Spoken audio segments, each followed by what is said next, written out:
you need anything, you just ask. We might have resources, but resourcefulness, we've got it in spades. Do you see it, honey? I'm turning on the TV. Okay. I like seeing your legs. What? I like seeing... Oh, crap.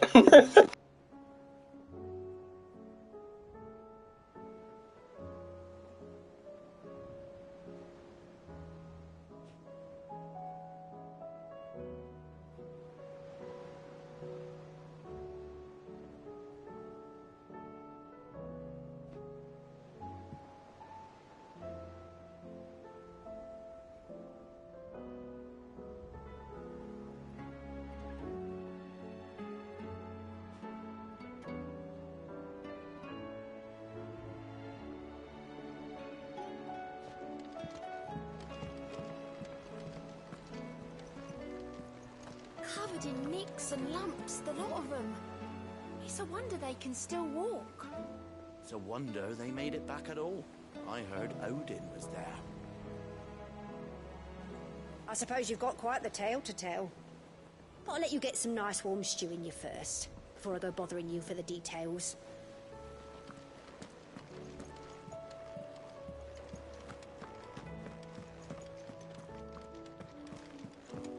Thank goodness Sid made it home safely. His brother didn't look all that well, though.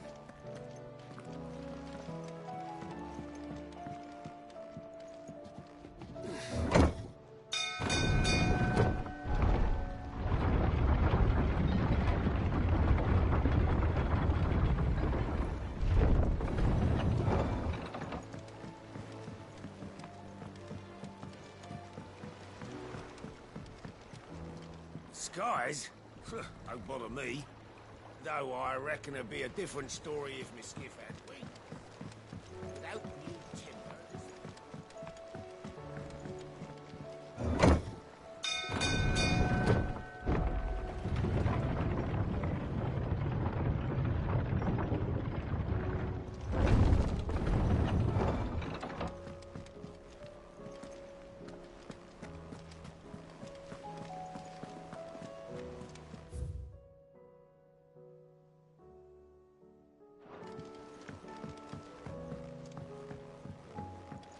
How do you split the sea, you reckon?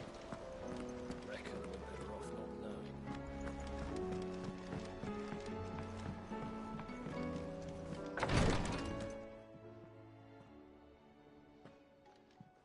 How are you feeling, Joshua? Better than I was. But not nearly as well as you should be. Your cuts and burns may have healed, but your body still bears the burden of every spell cast. And what would you have had me do? It was no ordinary foe we faced. It was the Warden of Darkness. Yet still, it was not enough. The king could have ended me at any moment, but instead chose to toy with me like a curl does a mouse. You underestimate yourself. Oh, it was crystal clear. Only one man established his dominance that day, and that man was Barnabas. I'm sorry, brother. That was ill-spoken. It's just, I have never felt so powerless.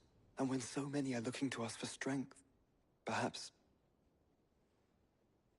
the prince feels the same.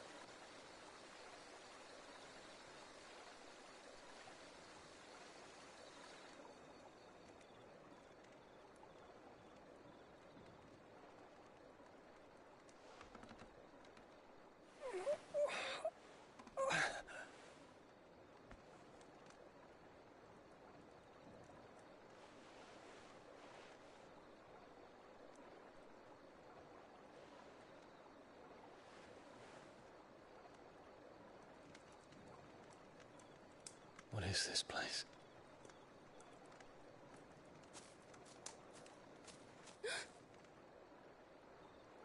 Don't move.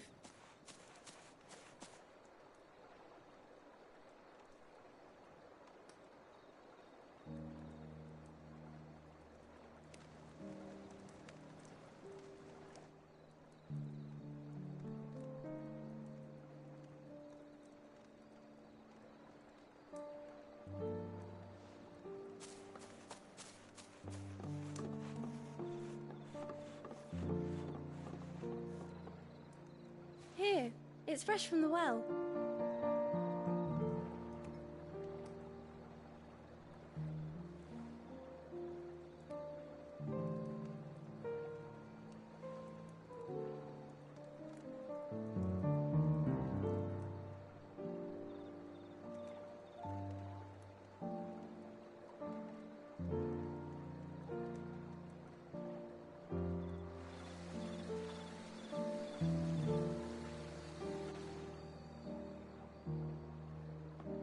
Grandmother told me spirits sometimes get lost, and that the lanterns guide them to their proper place. I set one on the river for her when she passed away.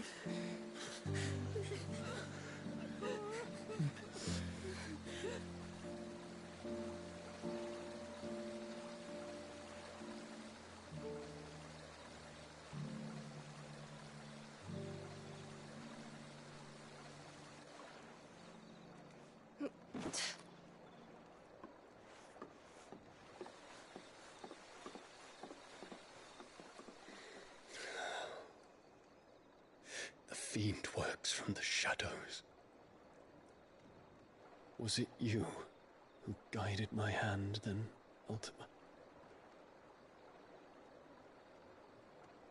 No, not you. This is my doing, my fault, my sin to bear. And for it, I must atone. Your hurts are healing nicely. It was my poultices that saw you well. You make them? And sell them, or try to. Earns me enough for bread, most days. Forgive me. I have nothing to... I know, but I couldn't just leave you lying there.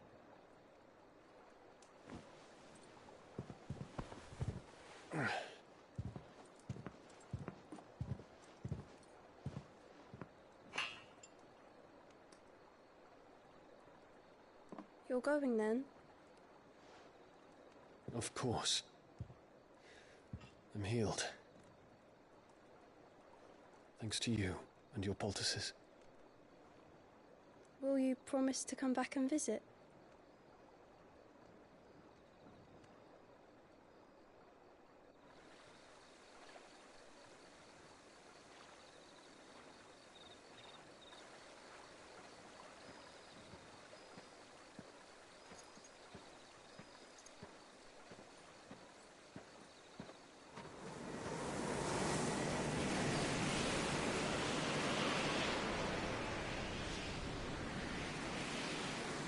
Well, Phoenix, it would seem that I owe you my wings.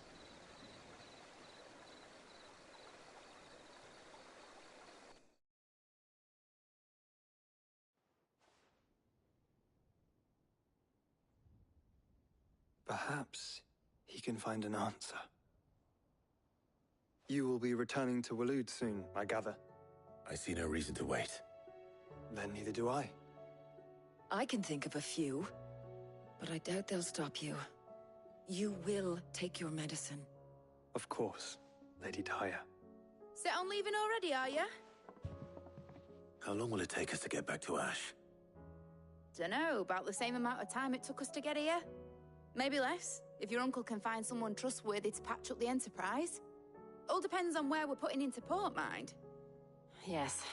It's not as if we can put ashore wherever we choose. We have to assume that the whole of Ash is hostile, and that we'll be attacked on sight. Then we must find a place they won't think to look. And I have an idea who might know of one. The Professor! I'll go and tell you coming! While you're plotting our course, I'll be in the shelves with your lawsmen. I wish to pick his brains about Ultima. Then I'll talk to Karen about supplies for the journey. They may not be easy to come by in Ash.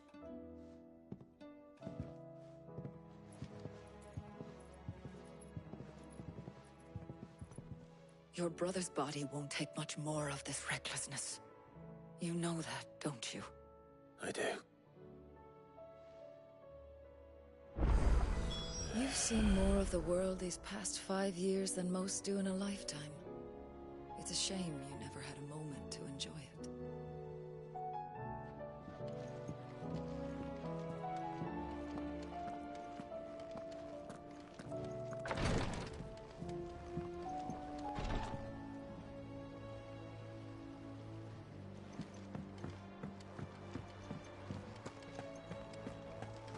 You need anything?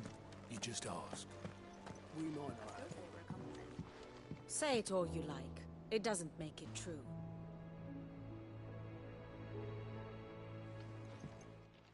Ah, Clive. I was wondering when you'd arrive.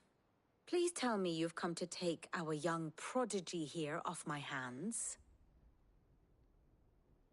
I'm not here for Mid. I need information on Ash.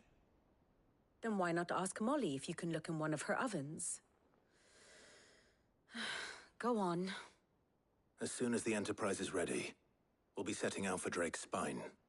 And we're going to need a safe place to land.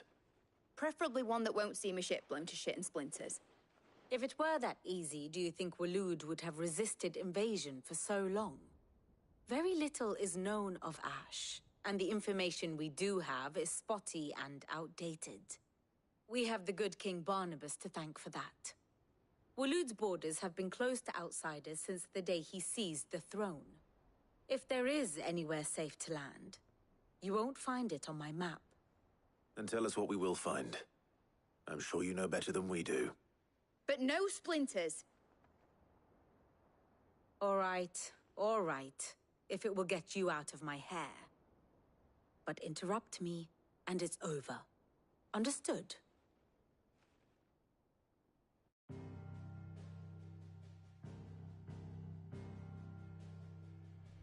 Barnabas Tharm, the one they call the Last King. Understand him, and you will understand the kingdom of Waloed. Barnabas was only a boy when he arrived from beyond the southern seas, and barely a man before he united the ragged tribes of Ash. And having unleashed them upon the formidable Veldamark, he set his throne upon the ancient kingdom's ruins. The victory sent shockwaves around Valisthea, tales of Odin's might spreading through every court, parlor, and drinking hole in the realm. Note that this was in the year 843, and that the king still sits upon his throne some 40 years later, quite untouched by time.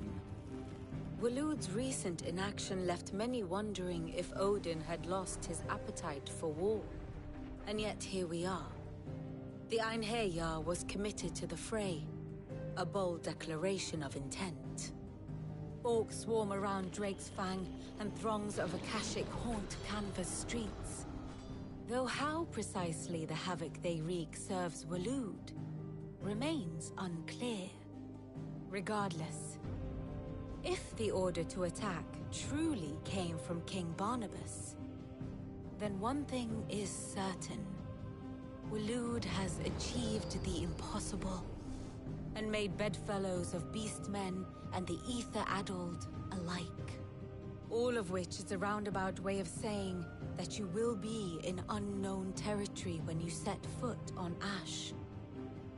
Much of the continent has already been lost to the Blight, and what few ports remain will be fiercely guarded. And that is to say naught of its natural defenses. Offshore currents will cast an ill-equipped ship out to sea one moment, and dash it against the rocks the next. But then the Enterprise is anything but ill-equipped. And Mid has made land there before. Now, if only there were someone with an intimate knowledge of the Shadow Coast, and where a daring gentleman might put ashore.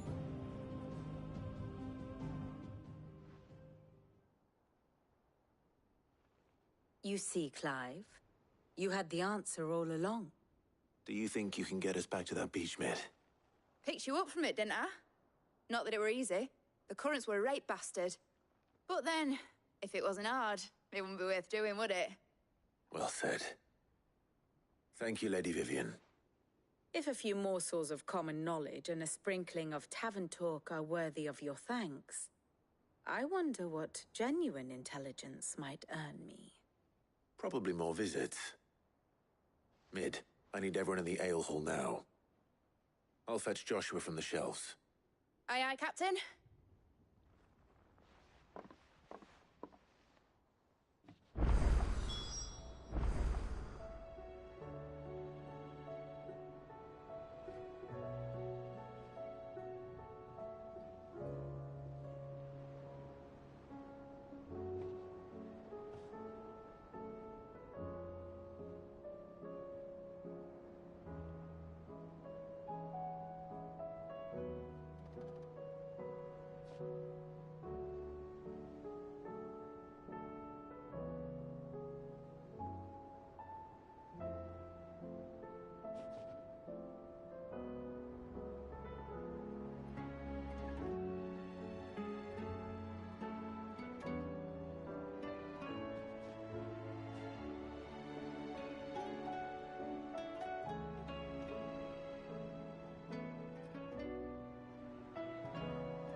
Covered in nicks and lumps, the lot of them.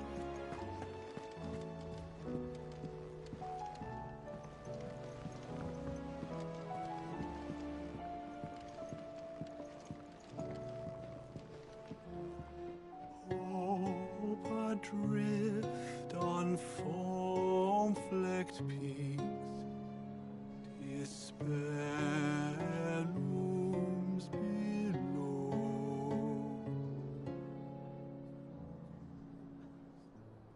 Yet in the dark, a flame is sparked that warms us in its glow.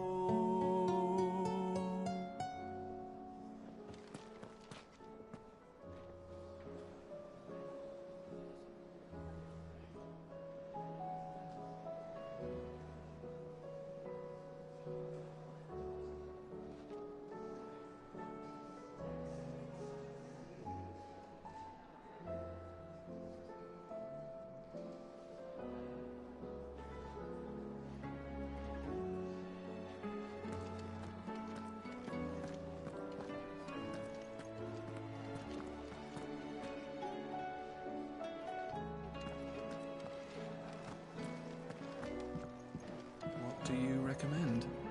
A shirt. This is a tavern, not a brothel.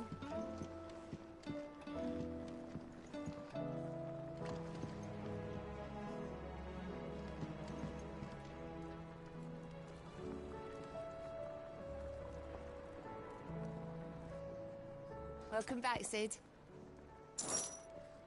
The usual, then.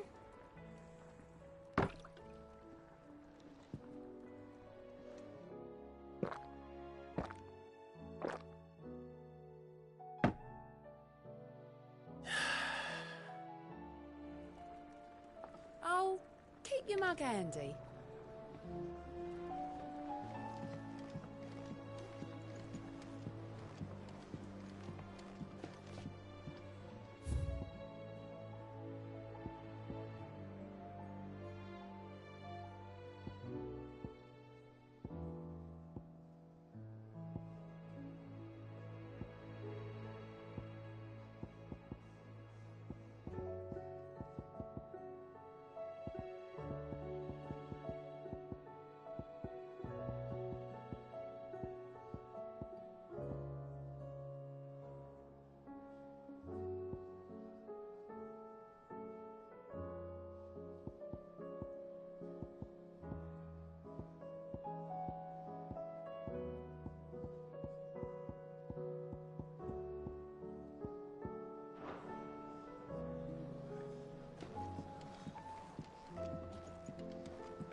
What do you recommend?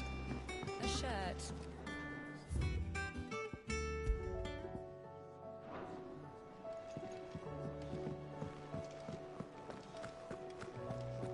Oh, don't tell me we've run out of papio nuts and all. Awfully thin these days. What do you expect? Farmers are abandoning their fields and traders their routes. Most of what we have.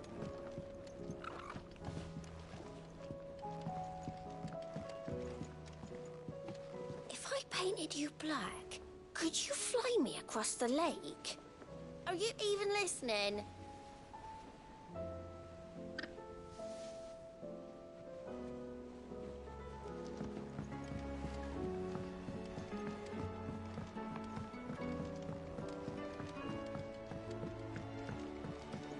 Lady Karen's... Too soon.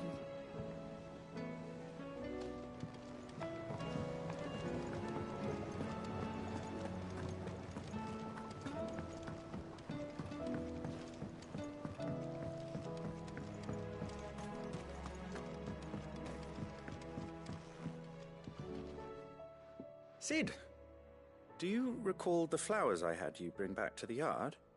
Vaguely. Is something wrong? I'm afraid so. I was able to get most of the Morganbeards to take root, but they rarely flower. I fear the soil here does not agree with them. However, I believe I have a solution. I can't wait to hear it.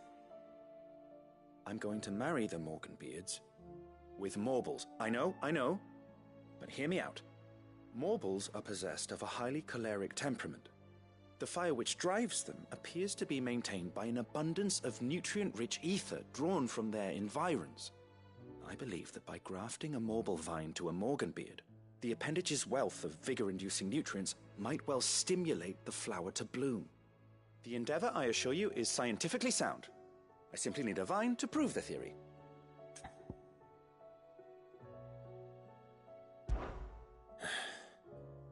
And all you need is a single vine from an ordinary Morble. That is correct. A single vine. As for the Morble, I fear ordinary may not suffice. But, as luck would have it, a most extraordinary specimen is rumored to haunt the swamps of Rosaria. Why, a notice concerning this very creature was only recently posted on the hunt board. How timely. Well, I shan't keep you any longer. I know you have much to do, as do I. Now, where did I put my watering can?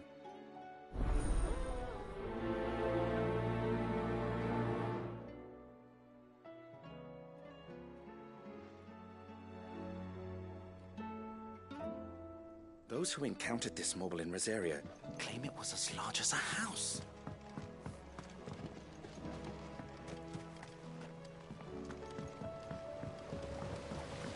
trader from across the sea once told me that on the continent they play music.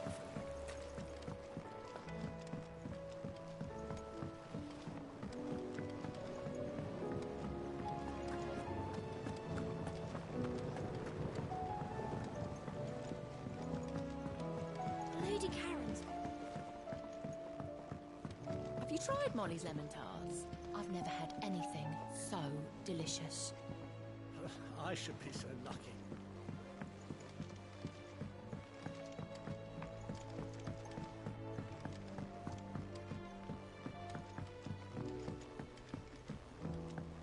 Canva lost? It can't be true. I'm sorry, but the report was clear. The scouts found no survivors.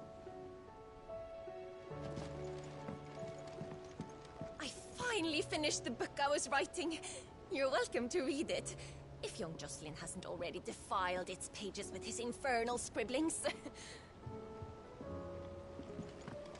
Miss, can we read Miss Editor's story for our lesson today? What a wonderful idea, Jocelyn. Let's do just that.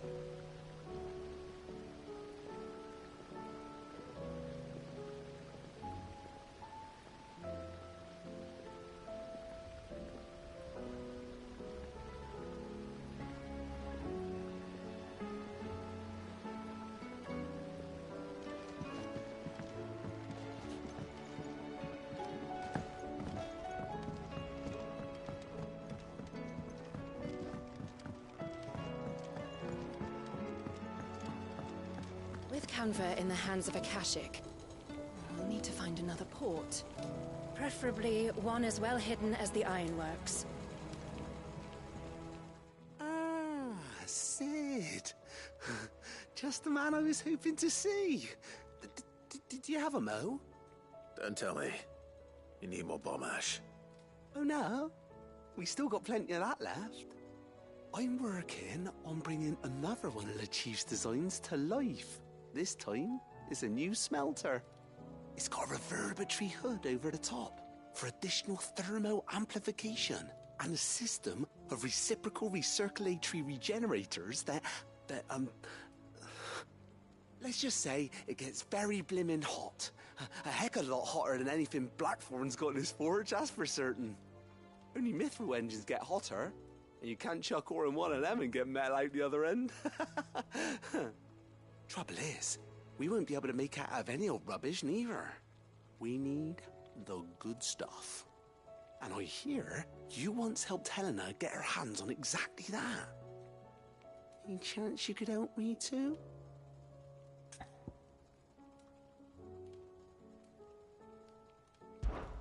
If it's for the good of the hideaway, I'd be happy to. Oh, it is. I promise you. So, what exactly is this good stuff you need me to find? We've got a couple of examples here. Spherical echoes, we call them. More fallen materials. So this smelter is similar to the mithril engine in more ways than one. That's right. They're a bit like the thermal helms. Fallen ceramics deal with heat like nothing else, see? And what's more, they're directional, transferring heat from the inside to the outside. But these things, they're all outside. If we line the hood with them, they'll reflect the heat right back into the furnace. We've collected as many as we can, and I know where we can get the rest. Trouble is, they're all watched over by their bigger, uglier cousins. So you want me to visit some ruins, destroy some echoes, and bring back the spheres they're guarding? That's it in a nutshell, yeah. We're only 3 short, mind, and we know exactly where they are. There's one up Amber Way, in that ruin that they call Lost Plume, and another in the Silent South, over in Dalmekia. Last one is in the ruins of Advent, which is in the Empire. All right then. Wish me luck. Will do. I'll be keeping all my fingers and toes crossed.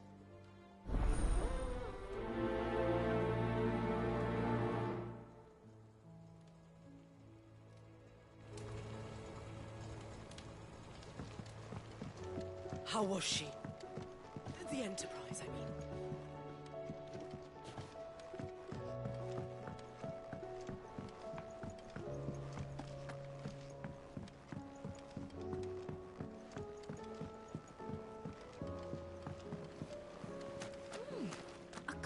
to this, Barnabas Tharm is called the last king on account of the fact he hasn't aged a day since claiming the throne. But that was almost 35 years ago.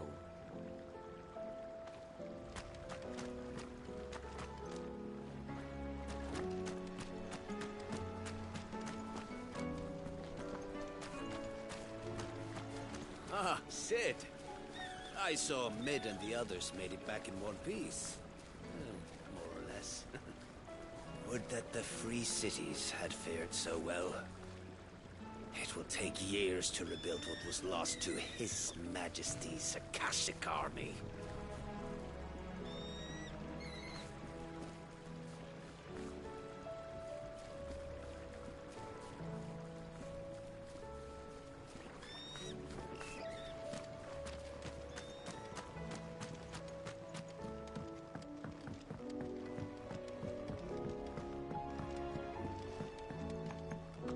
So, she don't need sails or oars, but she's still the fastest ship on the sea? That's what Mid says, anyway. Though I'd have to see it to believe it.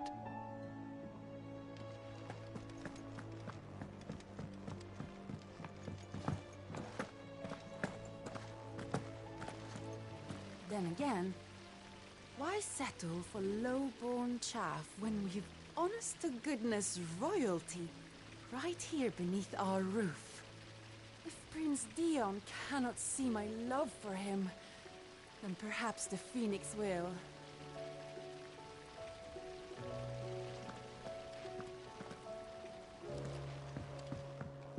Welcome home, Sid.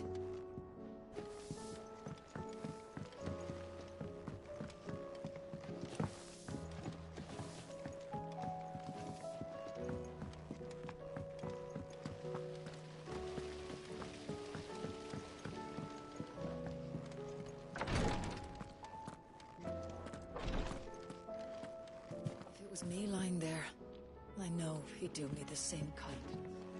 Please, Your Grace, stay strong.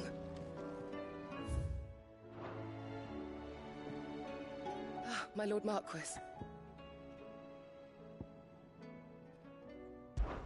It was the greatest honor of my life.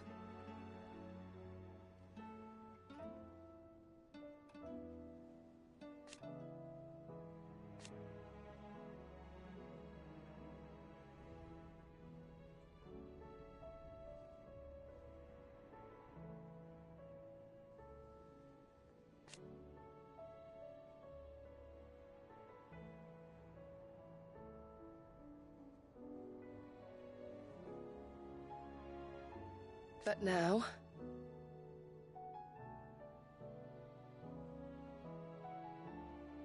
so I bid you.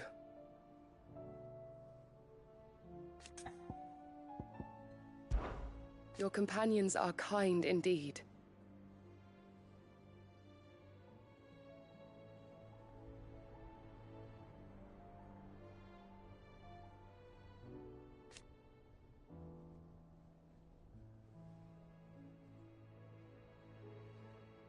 I must admit,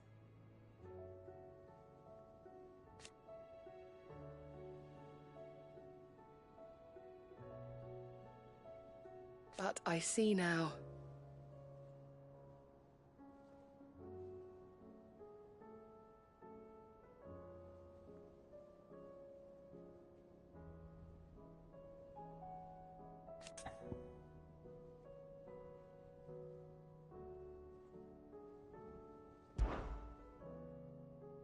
Yote, is anything the matter? You seem troubled. Perhaps I might be able to help. My lord. Yes. Perhaps you might. It's your brother. His condition continues to worsen, though he does his best to hide it. The lesion on his chest pains him more with each passing day. I had feared as much. There are certain elixirs which can ease the suffering of those afflicted by the curse, but... But His Grace's case is severe. The drafts I have been able to prepare for him thus far have ceased to have any real effect. So I consulted with Talia and certain of my comrades among the Undying about the possibility of finding something stronger. And thankfully, a recipe was found. The only problem being that the critical ingredient is exceptionally hard to come by, and our supplies are almost exhausted.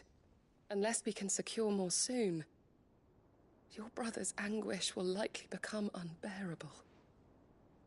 My lord, I know that I have no right to make demands of you. But would you help? For Joshua's sake.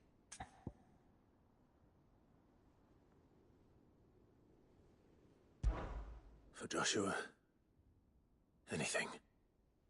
Thank you, my lord. So, what is this critical ingredient? A rare herb by the name of stonerwort. It grows only where the ether is densest. The vigor it stores in its stems helps to counteract the curse. We discovered a patch near the aqueduct in Rosaria. But alas, yet more ether has erupted from the earth there recently, leaving the whole area flooded. The search continues for a new source. One that we might reach without being turned.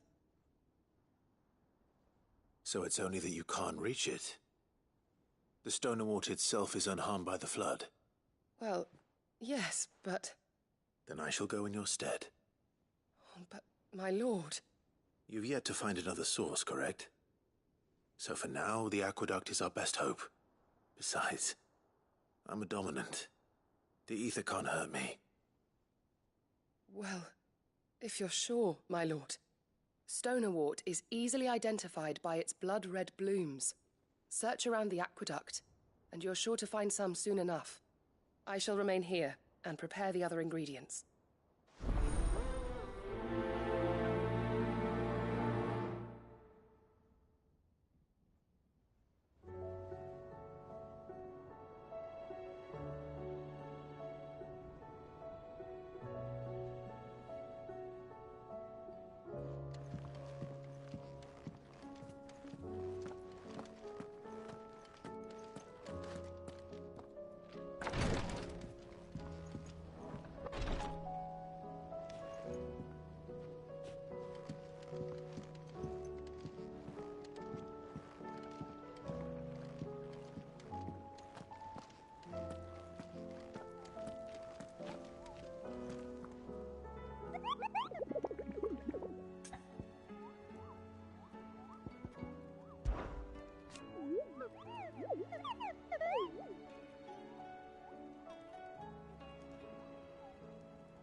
Don't tell me we've run out of Pepio nuts and all. Sorry to drag you into this again, but you're the only one he'll open up to.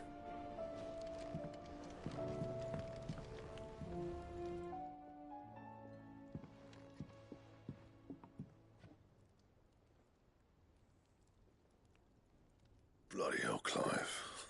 Not this again. Oh, ain't you got better things to do with your time? That remains to be seen. August tells me he showed you a ring, and that the sight of it clearly upset you. Would you mind telling us why? Come on, mate. Bottling it up ain't gonna help no one. If it weren't the ring, and it was something I said, then I'm sorry. It was the ring, right? It brought back some unhappy memories, that's all. Memories better left forgotten. Memories of what? There are things we'd all rather leave behind, Blackthorn. But sometimes it helps to talk about them. And sometimes it doesn't. Is that so hard to understand? Don't be like that. Fine. If it'll get you off my back. That ring you flashed was the work of Zoltan. We apprenticed together, back in the day. You've never mentioned him before. Why would I? Ain't seen him in decades, and the last time I did, we almost came to blows. The ring brought it all back. I could tell it was one of his the moment I saw it. Bastard's improved, though. More than I thought possible. That thing's a work of art. So it was a nice ring. Worth a few gil, maybe. What's it matter to you? It matters because engraving metal's a nightmare and I've got no bloody idea how he managed it. The fact is, I couldn't make anything even half that detailed. So what? You're an armorer, not a jeweler. I'm the Hideaway's master craftsman. I'm not stealing a living at some backwater village forge. My armor keeps you lot safe and my swords keep you dangerous. As far as I'm concerned, every swing of my hammer's another blow struck in the name of our cause. So I put my heart and soul into my work. Because the curse breakers deserve better than second best. And I refuse to be shown up by the likes of Zoltan. Very well. Why don't we go and pay him a visit? Learn his secret.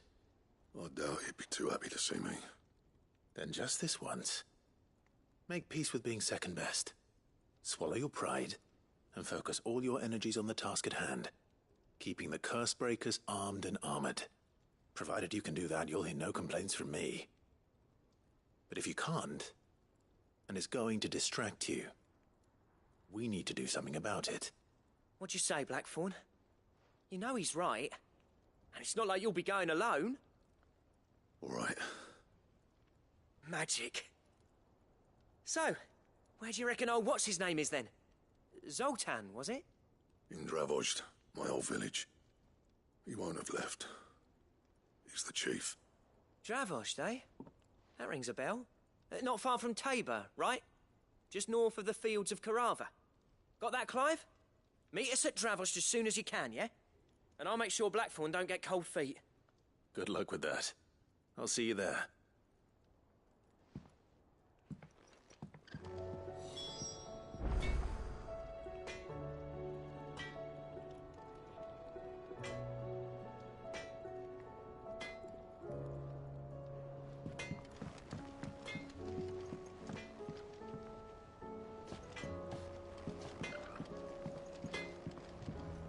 Don't tell me we've run out of papio nuts and all.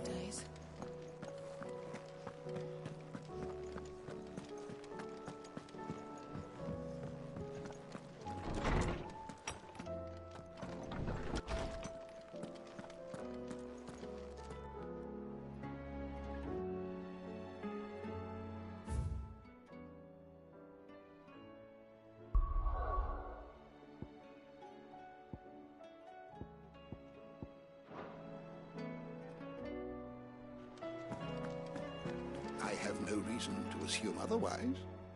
Well, then that changes everything. Clive, you must listen to this. Lawsman, tell him. Do you recall when we spoke before on the divinity of Ultima? Well, it inspired me to delve deeper into the subject. And what I discovered appears to agree with the findings of His Grace. You will recall that my quest to uncover Ultima's origins began with the mural at Phoenix Gate. But while I've always known it to be important, its secrets have heretofore eluded me. Now, however, I believe I know where to find the more complete example, one that will reveal all we seek. Master Clive, have you ever in your travels chanced to hear of the Circle of Malleus? I would think not, few have. But there was once a time when the faith flourished, the oldest known religion in the Twins, and though its popularity eventually waned on Storm, hints of its dogma remain embedded in more modern faiths such as the Crystalline Orthodox. Wait, you said it waned on Storm. What of Ash? Religious monuments are often torn down or repurposed when new faiths rise to prominence. But if no new faith arose, then perhaps the ancient temples might still stand. And so, you see now why I must accompany you to Waloed.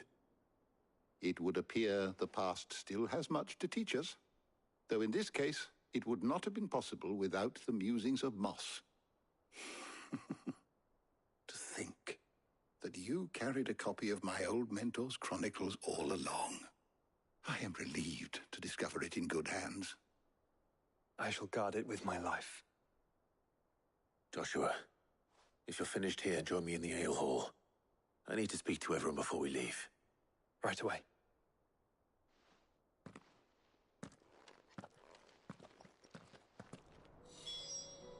If it please your grace, might I one day borrow the Chronicles? For a short while. Of course, Lawsman Hippocrates. You need but ask.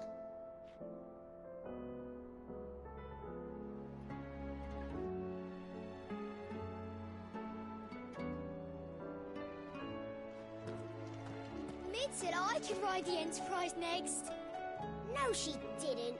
She said I could.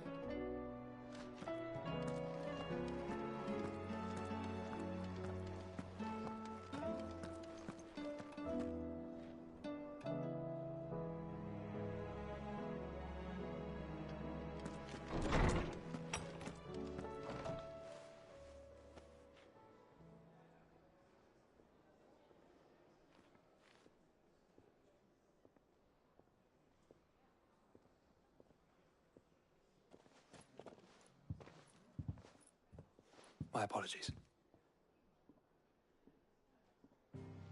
By now you've all heard where we're going and why. So I won't bother you with the boring details, only the important ones. If we attempt to approach Stone here by sea, there's a good chance we'll be sighted and fall prey to the capital's artillery. So instead, we'll disembark on the southwest coast and make for Drake's Spine on foot. I say we, but it's highly likely the entirety of Ash is under the rule of Ultima. A large party would only attract unwanted attention, as well as slow our march and require supplies which may be difficult to obtain. Only Joshua and I will be going. And a scout. Preferably a good one. Gav, do you know of any? You bet your ass I do. Might still borrow some of Lady Vivian's maps, though. Just in case, like. Once you've dropped us off at the Shadow Coast, you need to retreat into neutral waters, fly merchant colors, and stay inconspicuous.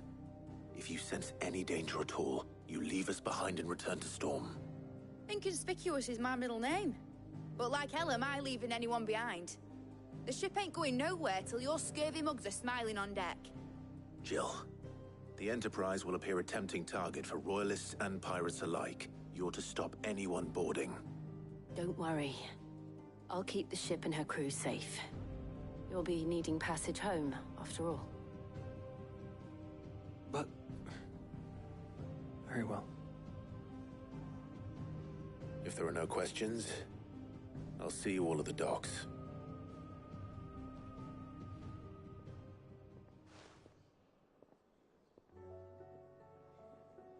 Let me know when you're leaving. I want a word before you go. Of course.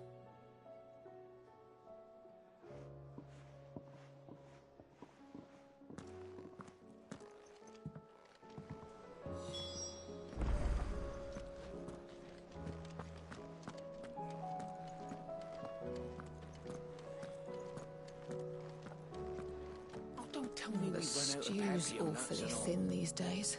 Oh, what do you expect? Farmers are abandoning their fields and traders their routes. Most of what we have now comes from here in the Hideaway. What do I owe the honor?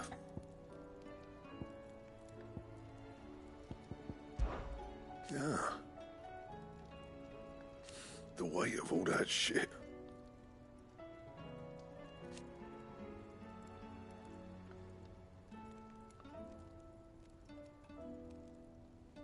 Clever girl, that one. Look, I said I'll go, and I will, but that doesn't make this a good idea. Zoltan will have turned the old of Dravoj against me. They won't be welcoming us with open arms. What do you want?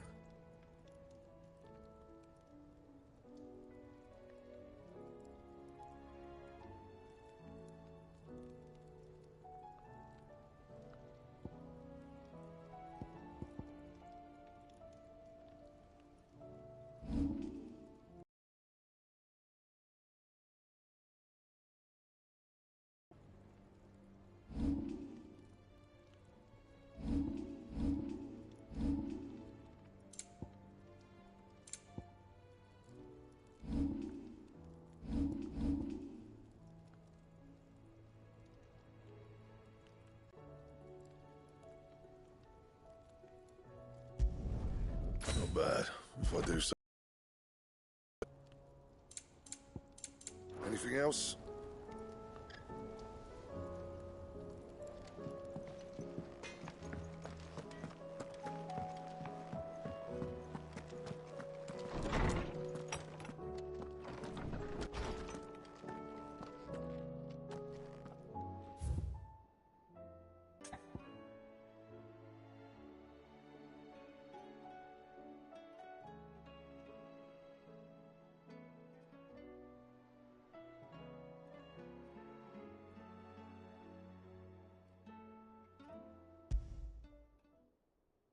There's no way of knowing if Doris will confide in me, but I can speak to her at least.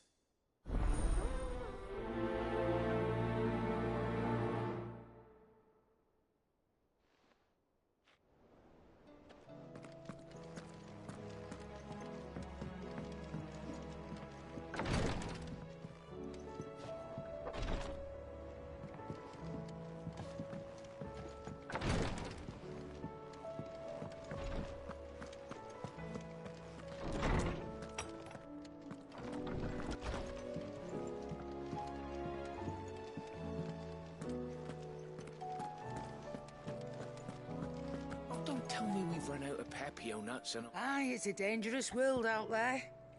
Let's stock up one. You'll not find a better price than that. You're rubbing me blind, you know.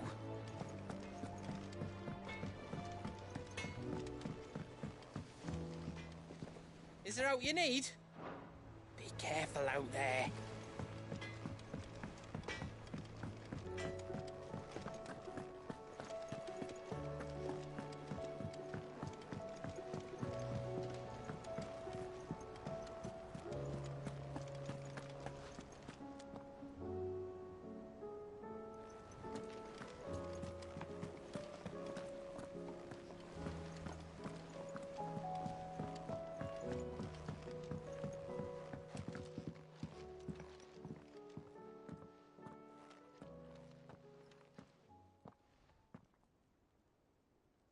Where are you?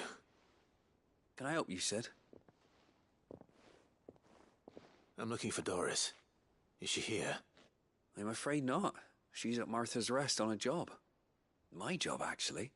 When she heard what the mission was, she insisted on going herself. Alone. Did she? What was the mission? Following up on some new information. Once they'd settled in, the bearers you helped liberate in the Dragon's Eyrie were keen to talk about their imprisonment. And about their captor. The slaver Cole's team were tracking when they were attacked by the Beastmen. I'll go and find her. She's at Martha's Rest, you say? If she's not moved on already, yes. I hope everything's all right. Why would Doris insist on going alone? Maybe Cole was right to be worried.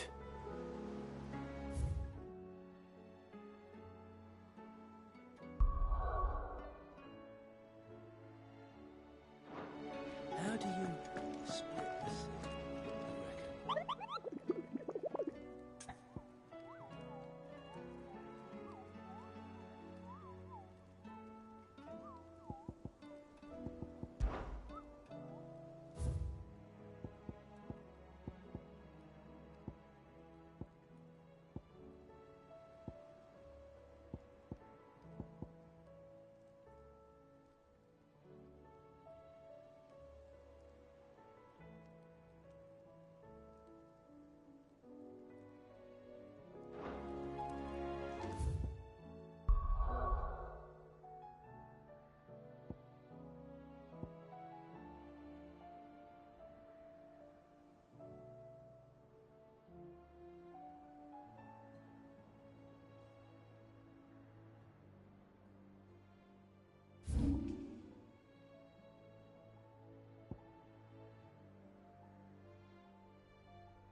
Let's go.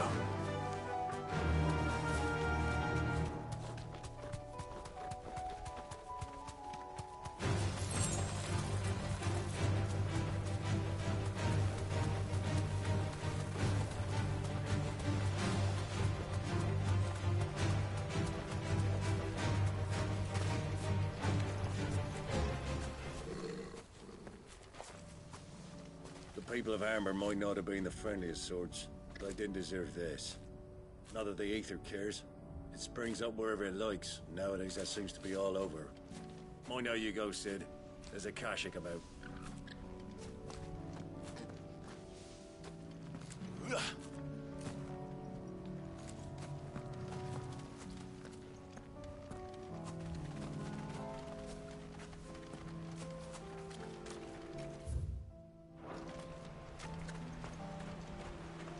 Damn it. The whole village has turned.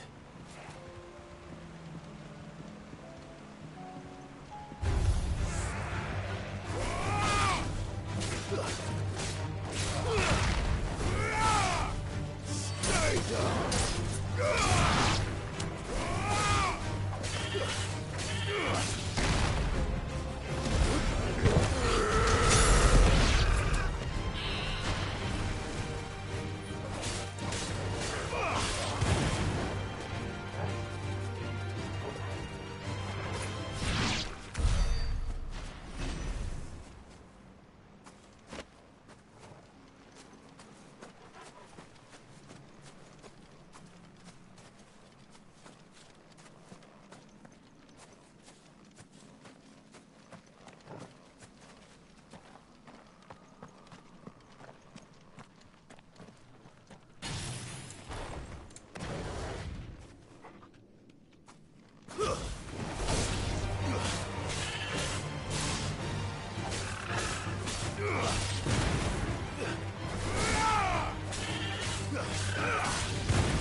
Titan! Soil and stone!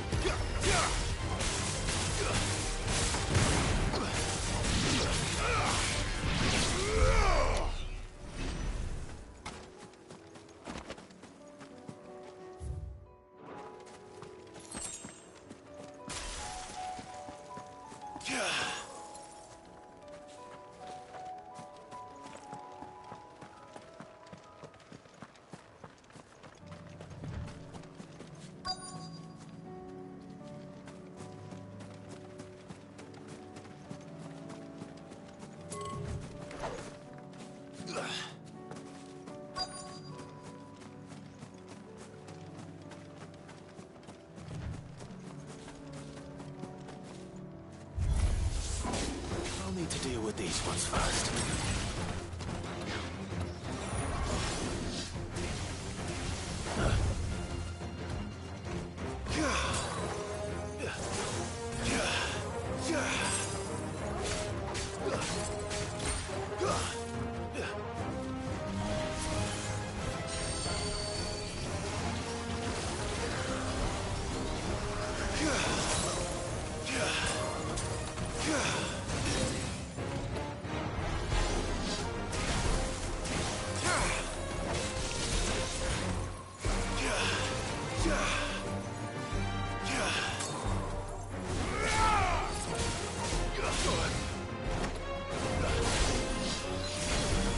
Nice try.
Find this spherical echo.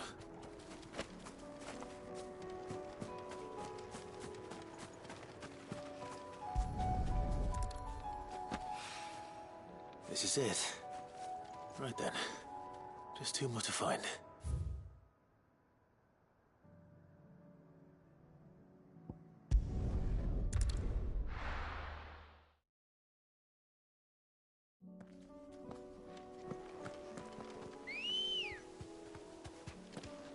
Let's go.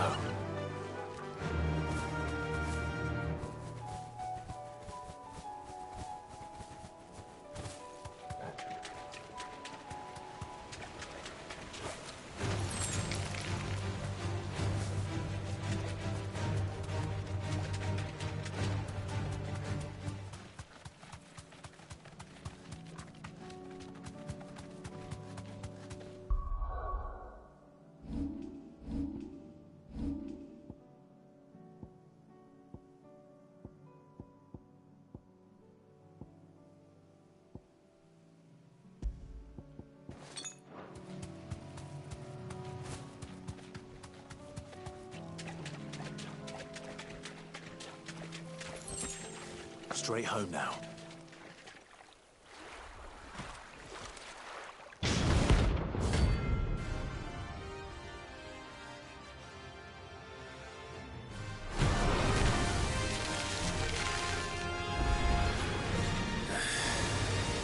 Couldn't have been just any more, could it?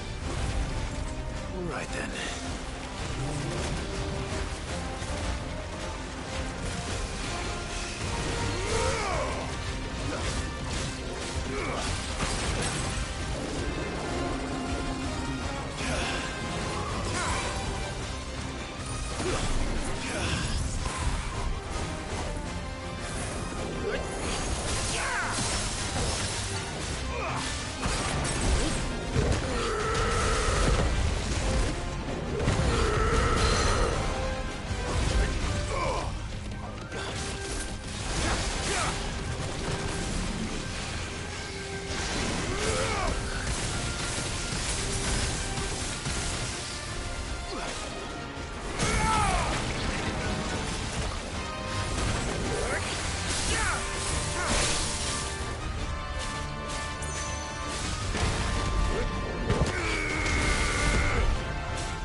mercenary. Now, let's get this vine back to the yard.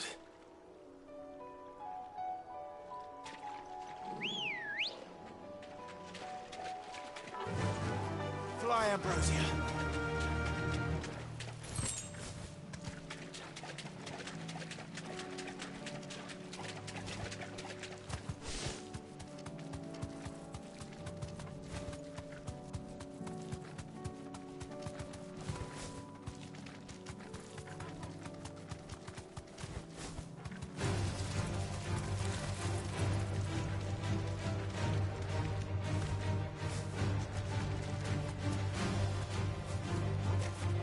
Here's the aqueduct. Now to find our stonewort. Yote mentioned blood-red petals.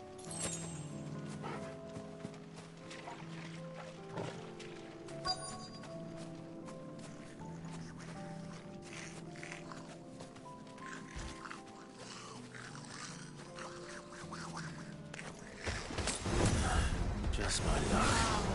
Well, I won't be picking anything till they're gone.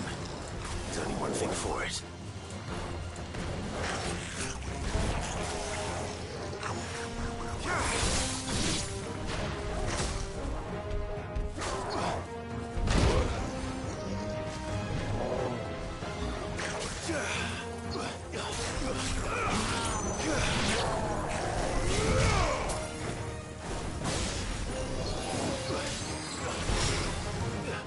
You're finished.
Here it is. Better collect as much as I can before reinforcements arrive. Right. That should do it. Let's get these back to Yote.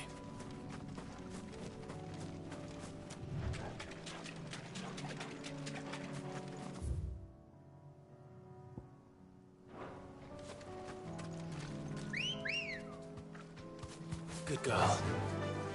Yeah!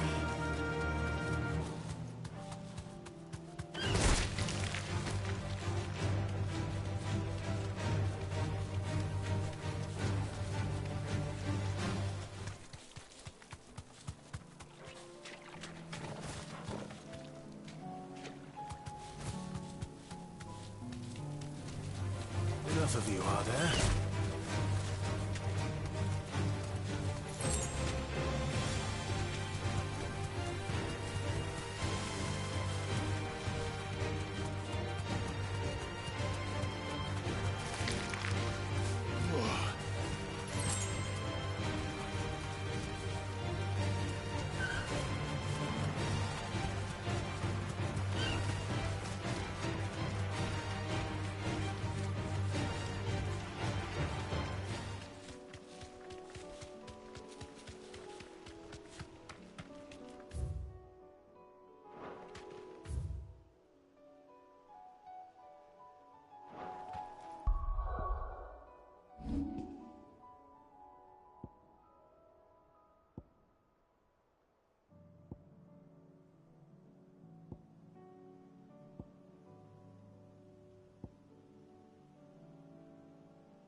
That'll do, girl.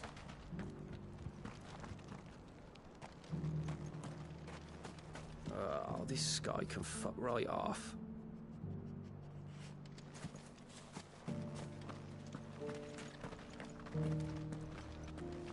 Inn's full. Don't bother.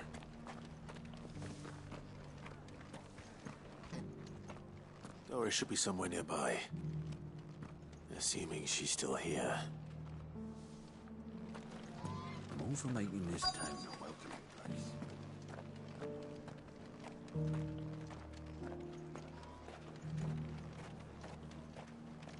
What are you after?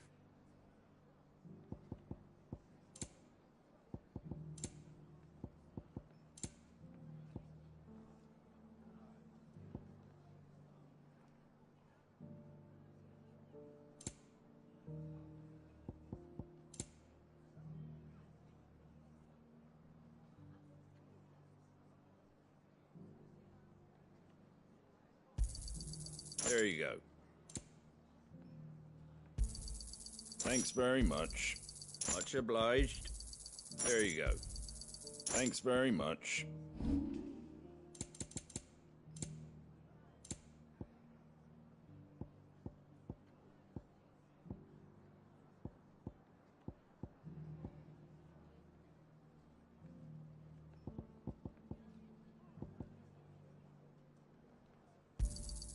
I wanted one of those. A fair trade. Is that everything? That all, is it?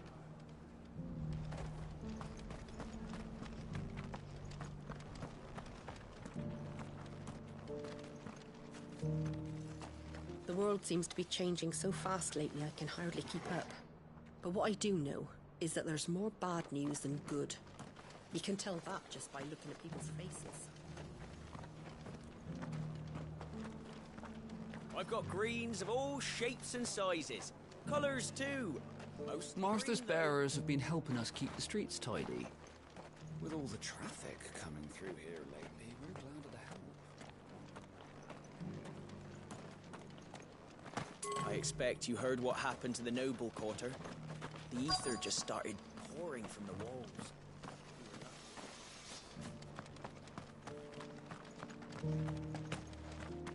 It doesn't still hurt, does it? Oh, It's been a pleasure, Doris. Just like old times. I'll give your offer some thought, my lady. How goes the investigation? Sid, what brings you to Martha's Rest? You. I heard you were out here on your own, tracking our slaver. I trust you're being careful. Of course. And it had to be me. The bearers from the Dragon's Eyrie confirmed a long-held suspicion of mine that the slaver we've been tracking is an old acquaintance. She's no fool.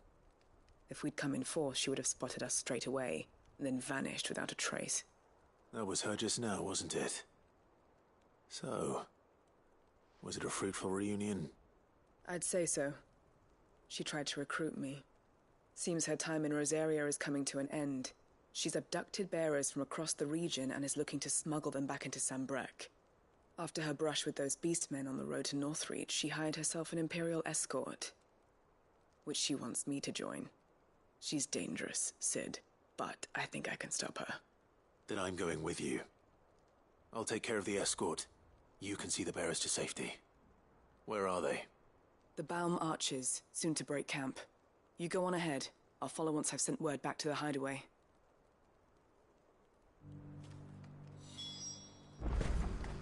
She asked me to join her at the Baum Archers. It's a wonder she still trusts me after everything that happened.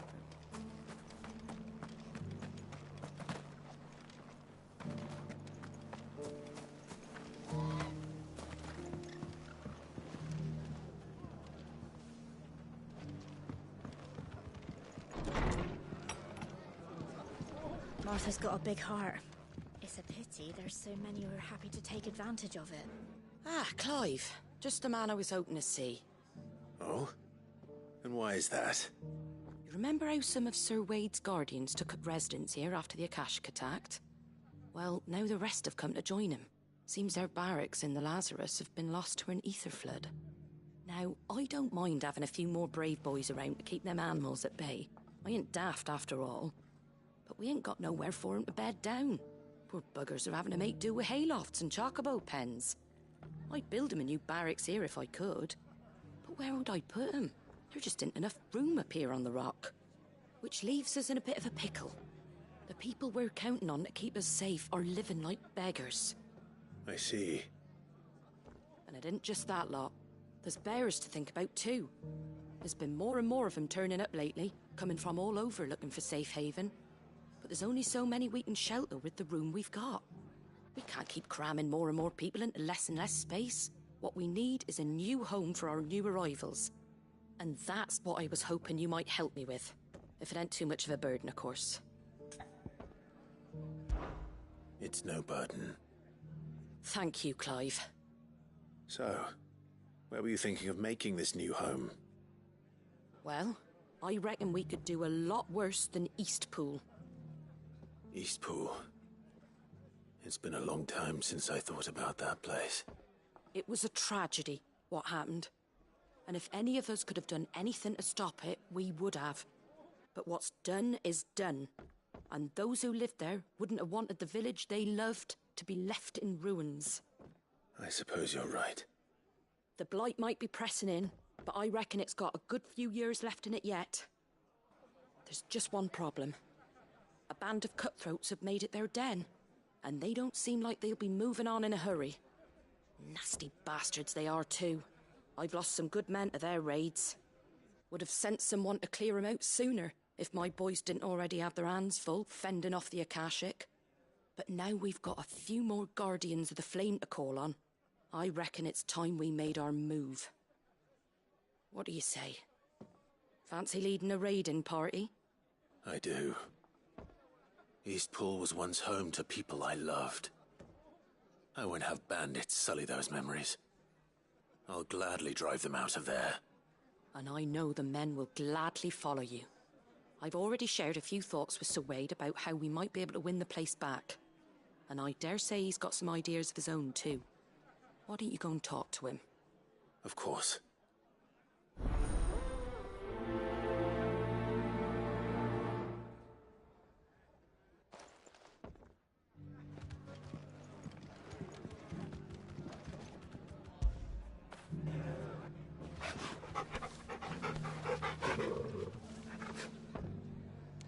All right, Sir Wade.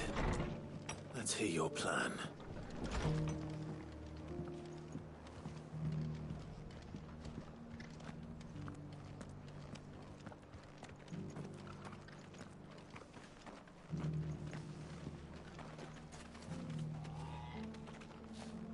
So, Wade, it's good to see you well. And you, Lord Rossfield. And you. I spoke with Martha. She tells me you have plans to free Eastpool and make it your own.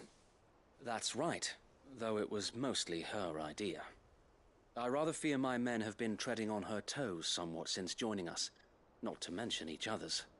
And then there are the bearers, men and women who found the courage to flee their masters and sought refuge here. We need somewhere to settle them, and I can think of worse places than Eastpool. As can I. Which is why I agreed to help you win it back. That's very kind of you. I'd be most grateful if you would. With you beside us, we shall soon send that rabble of rogues running for the hills. So, what can you tell me? That thankfully there aren't too many of them. Fewer than a dozen at our last count. And rather less, thankfully. The road that leads there will more than likely still be crawling with Akashic. A small force would suffice to clear the village, but if the Akashic were to follow them in, that force could end up trapped between a rock and a very hard place indeed. I'll head into Eastpool and deal with the bandits. You and the Guardians can stay outside the village and fend off any Akashic who come too close. Make sure I'm not taken unawares. I can't ask you to bear all that risk yourself, my lord. The Akashic are the bigger risk. I can handle a few bandits. Well, if you're sure, I shall summon my men at once. Shall I wait for you here? No need, my lord. You go on ahead. We'll be with you before long. All right. I'll meet you at Eastpool then. We shall see you there. And may victory await our coming.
This is no time to ride.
run like the wind.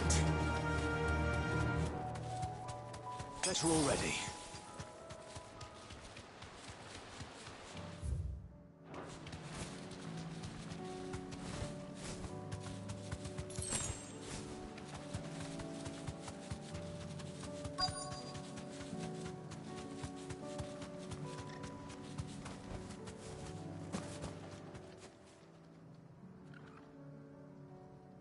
Good. They haven't broken camp yet. How did Doris come to know a slaver, I wonder?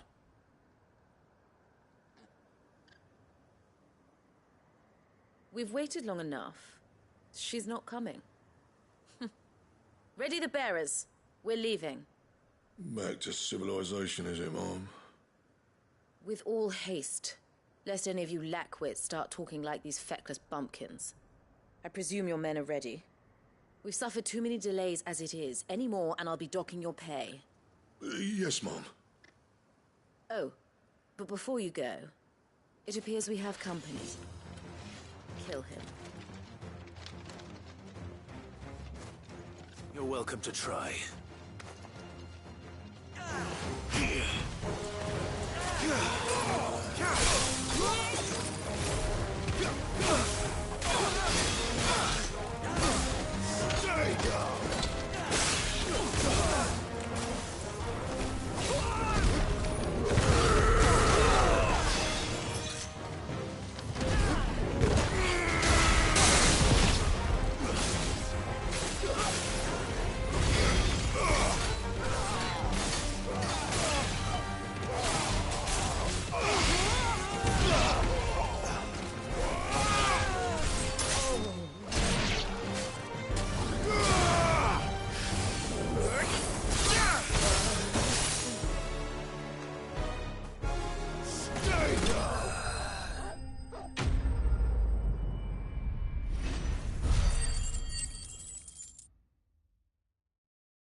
So much for your escort. You'll forgive me for not avenging my men. I'm not the swordswoman I used to be. I surrender. Do with me as you wish, Sid the Outlaw. Sid. Ah, Doris. I take it you're not here to rescue me from our brooding renegade? You know, I always wondered where you'd vanished to. But casting your lot with this criminal of all people. Better fighting for a cause than killing for coin. I'm sorry, Sid. I should have told you sooner. This woman, my former master, once trained bearer children to be weapons in service of the highest bidder. She raised me like a daughter, and I did terrible things to earn her favor. It wasn't all terrible, surely. We had our fun, too. You were always so eager to learn, and had such clever hands. All my other children took either to the blade or to the books. Always either or. But you proved yourself a master of both. That's why I kept you for my own. How about it, my little dagger? Care to swear that blade to me again? I never swore my blade to you, nor will I ever. I fight for a higher cause, to liberate the bearers of this world. Farewell, Master. Thank you for making me the weapon I am. You always were a righteous child. Perhaps that's the reason I loved you so.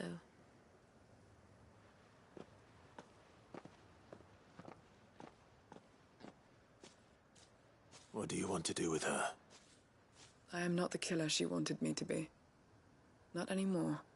And she no longer has friends in high places. The Dame does, though. Her connections at the Imperial Court will see that justice is done. All right. If you're certain. I am. And thank you for everything. Now, I better let these bearers know that they're safe.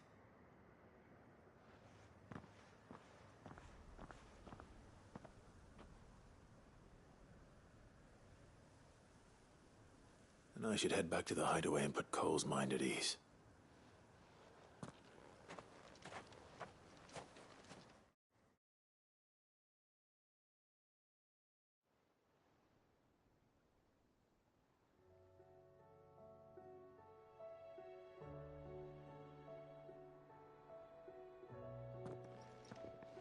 Welcome back, Sid. Doris's message just arrived. I hear you saved more bearers from being smuggled across the border. With any luck, they'll be joining us in the hideaway shortly. Oh, and your letter. You don't need to worry about Doris anymore. I'd been hoping as much. She mentioned one or two things in her report. So the slaver we'd been chasing all these months was her former master. Wish I'd known. She's been arrested, by the way, over in Sunbreak. Went quietly, or so we're told, and she won't be getting off lightly. The Empire may have no love for bearers, but it's none too fond of black market traders either. Can't have been easy for Doris. I'm sure it wasn't. But don't worry. She'll be all right. I hope so. Suppose you should know, eh? You had quite the past yourself before you came here, or so I understand. Anyway, thanks again, Sid. The Cursebreakers would be lost without Doris. And you, of course. Keep up the good work, Cole.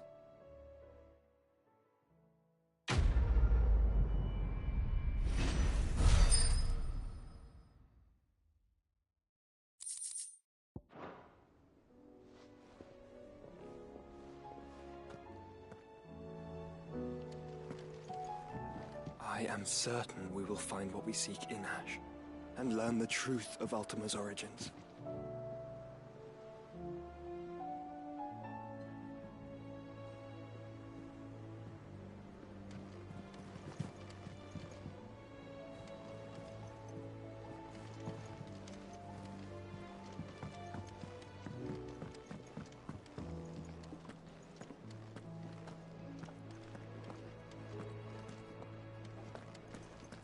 Thought I might grab myself a mug of Maeve's mead. Settle me stomach, you know, before we take to the high seas.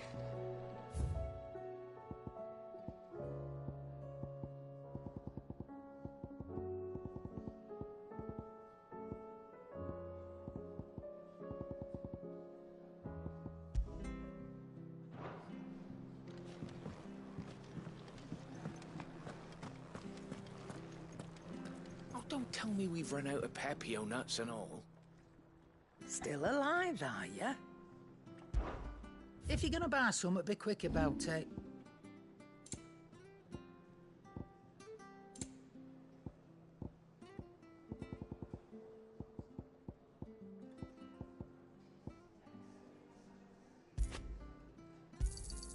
And be thankful you got that much.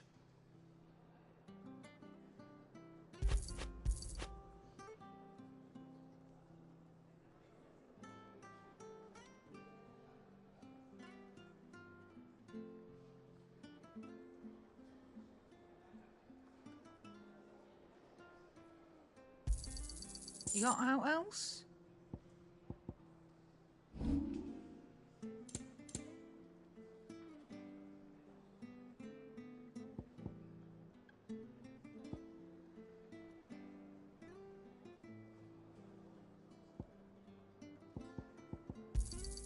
You'll not find a better price than that.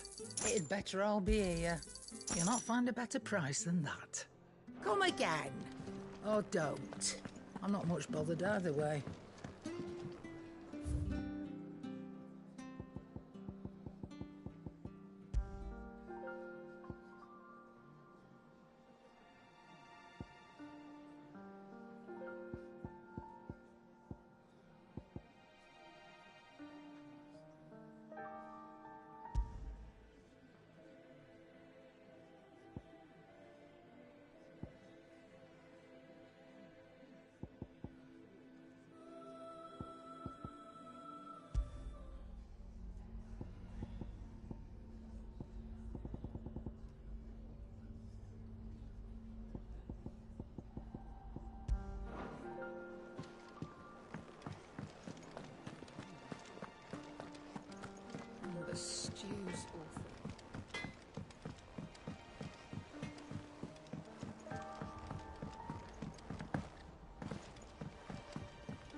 Lady Karen's called it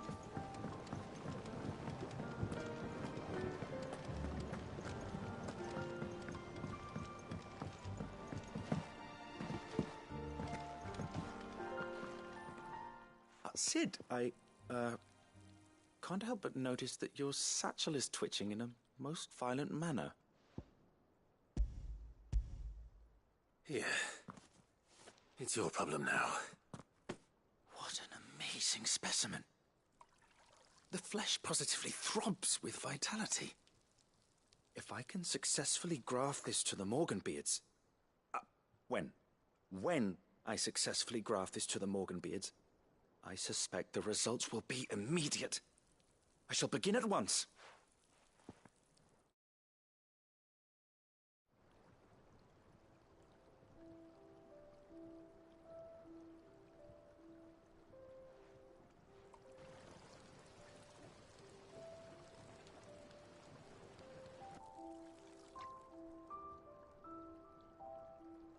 It is just as I hoped. Witness how the Morganbeards have taken to the blighted soil. How they bloom with heretofore unseen vigor. Why, I dare say such a vine graft would yield similar results when applied to other specimens as well. I'm glad I could be of assistance. You've not only helped us, Sid. You've saved us. Do you recall the extract with which I provided you before? I took a moment to distill some more, but this time with the petals from the invigorated Morganbeards. And would you believe? Its potency has nearly doubled. You must accept this vial as thanks for your assistance. The rest, I shall give to Taya.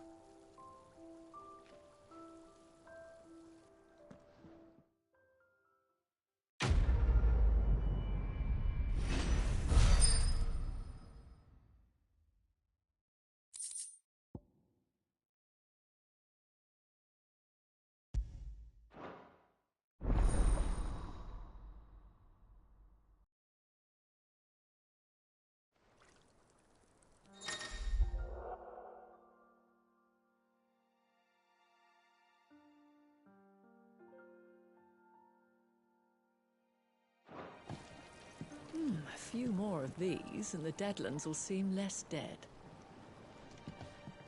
Allow me to thank you again, Master Sid. I do believe you have quite a knack for this sort of work. Should you ever grow tired of saving the realm, we would happily welcome your assistance here in the backyard on a permanent basis. I jest, of course. These flowers are beautiful. Pity we have to boil them all down to make medicine. A trader from across the sea once told me that on the continent they play music for their crops. Would you like that, Martel?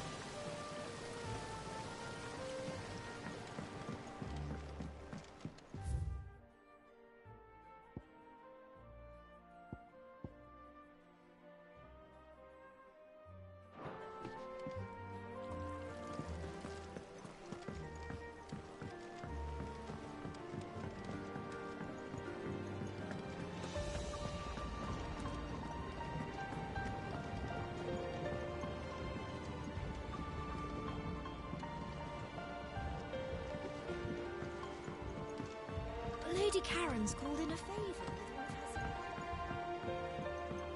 Have you tried Molly's lemon tarts?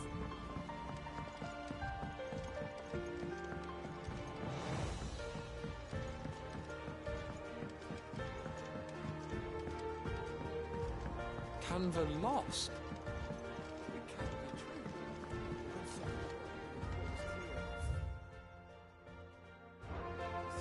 I finally finished the book I was writing. You're welcome to read it.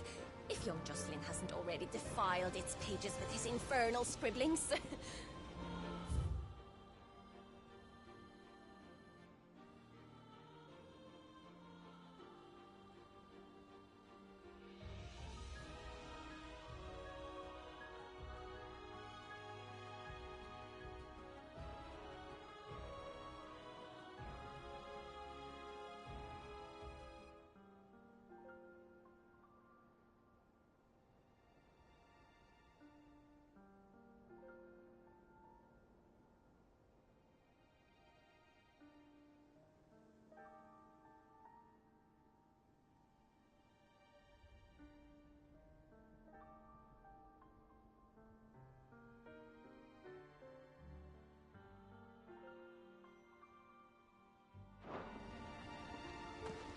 Miss, can we read Miss Editor's story for our lesson today?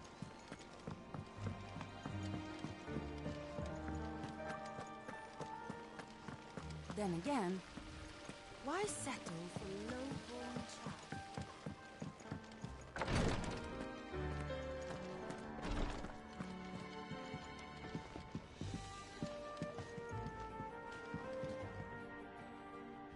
Yote, I brought back all the stone and water I could find. Will this be enough?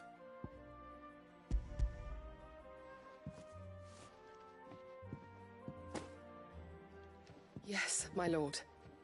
Thank you. I'm sure it will serve us until we can find another source. I'm very glad to hear it. You and His Grace are very much alike, you know. You think only of how you might help others, and never of the danger to yourselves. No more than you have minding my brother. You've risked a lot for him, and I thank you for it. I am honored that you should say so.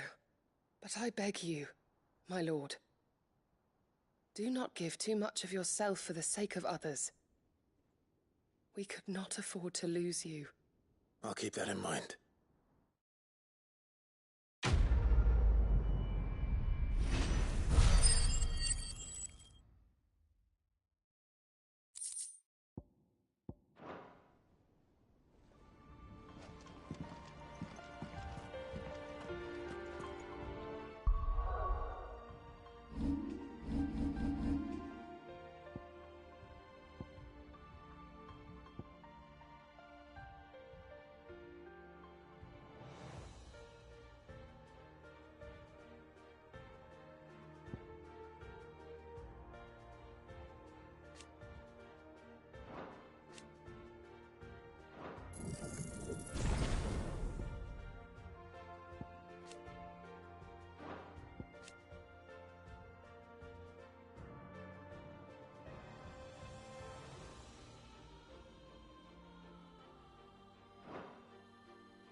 Welcome to the Patron's Whisper. Come to claim your just desserts?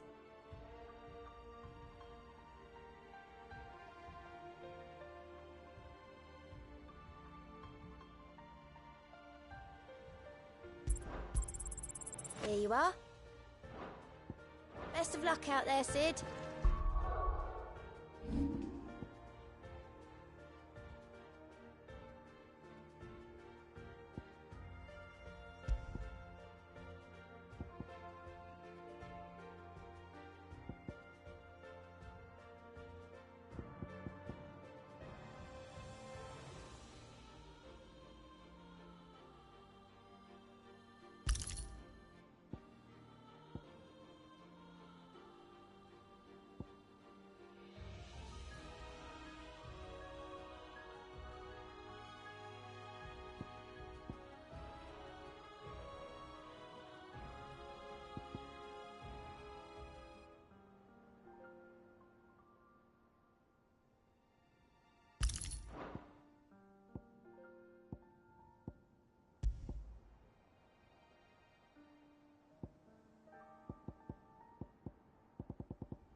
in here.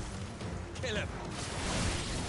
You will leave Eastpool now, or face the consequences.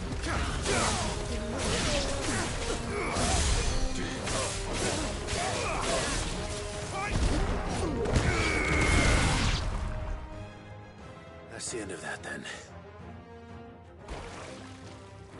Or maybe not. What's that thing doing here? Doesn't matter. It goes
Any more surprises? I'll take that as a no. Bravo. A magnificent display, my lord. You were watching. I thought you were keeping an eye out for a Kashik. We were. Put down more than a few on the road, then arrived just in time to see you slay that... whatever it was. Let's hope it was the last of its kind. Though I expect you and the Guardians will be up to the challenge should another appear. I would hope so, my lord. Your men will be bringing the bearers who'll be living here, I assume. It might be best to send word for them to come right away. Before any other unsavory characters move in. Of course. I'll send orders for them to depart immediately. Leave it with me, my lord.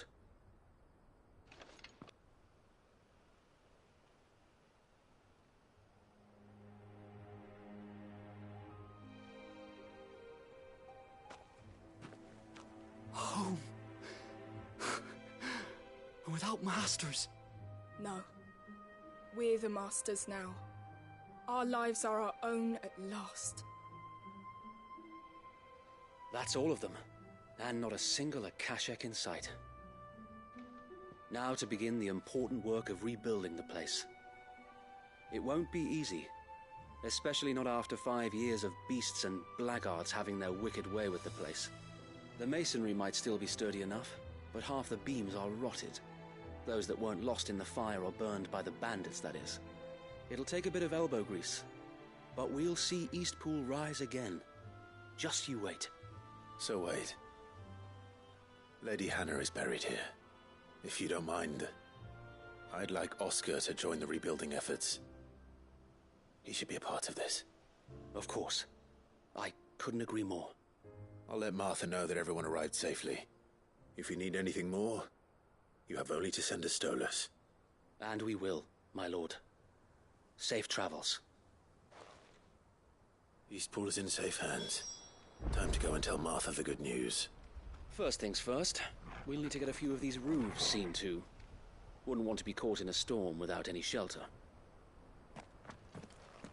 I'd better get this well back in working order. If we're gonna live here, we'll need something to drink.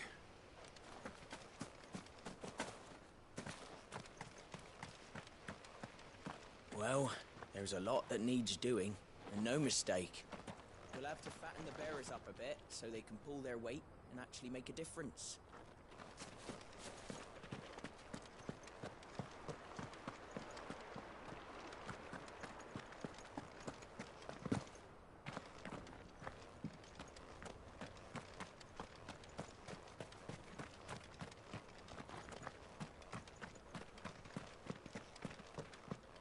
This was the Murdoch residence.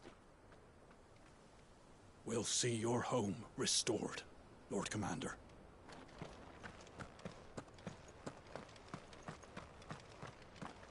So this is our new home, is it?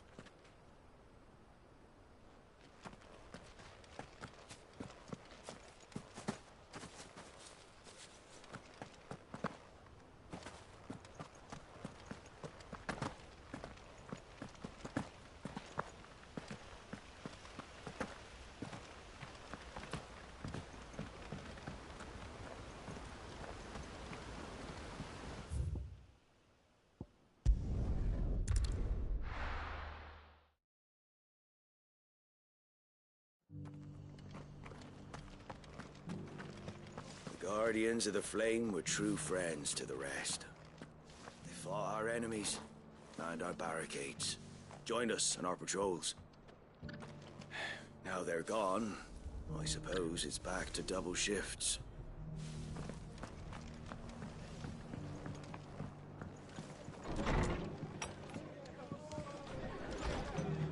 Can't say it wasn't a relief to see the better part of the Guardians finally taking their leave. We barely had room to breathe, what with them and us and all the others all crammed in together. They were good lads, though. I'll miss not having them around.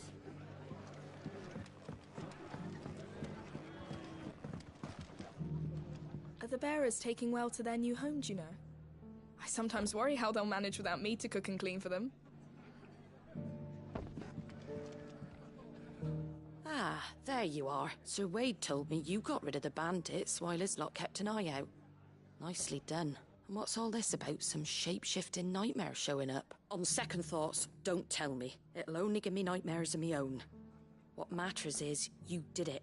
And now we can build our new village. I suppose it will be. What will you call it? What else?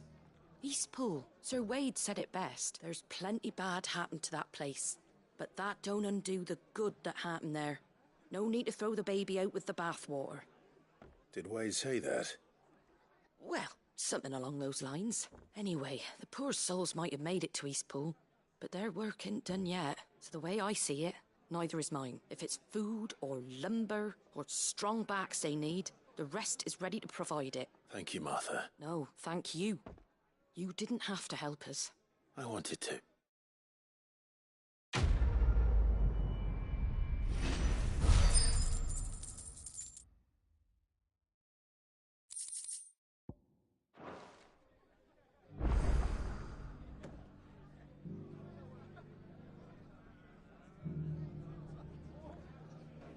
Ah, Clive, I was just about to send for you.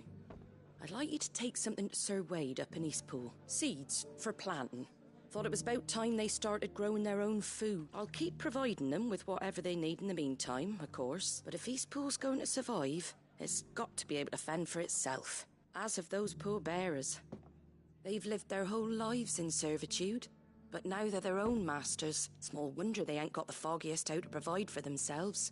So it's up to us to teach them. And if you're wondering why you, well, The wagoneers taking supplies up that way have been coming back with more and more reports of Akashic around the village of late. Sir Wade's putting a brave face on it, but I think even he's starting to worry.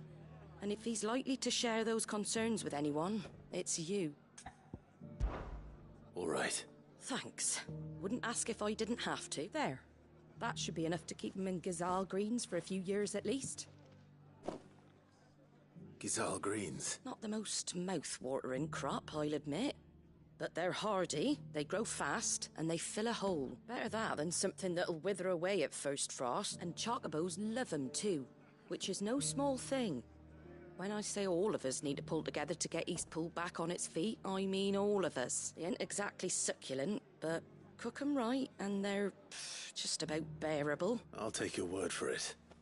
Anyway, Sir Wade'll know what to do with them. And if he don't, well, I'll go up there and show him myself. I'm sure you will.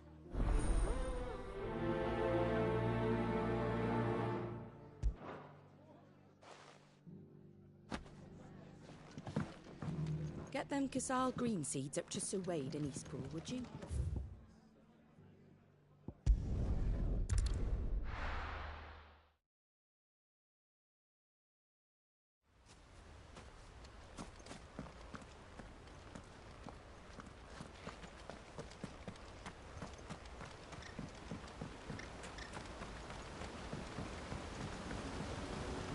Be wary of Akashic on the road, my lord. Their numbers have been increasing of late.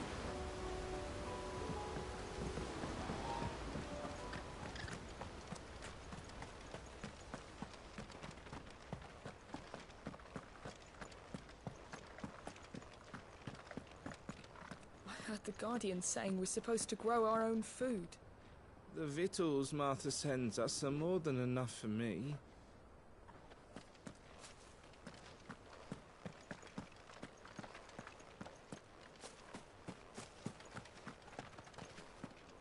Can't help thinking it would be quicker and easier to take care of the repairs ourselves than explaining all the ins and outs to the bearers. At this rate, only the founder knows when we'll be finished.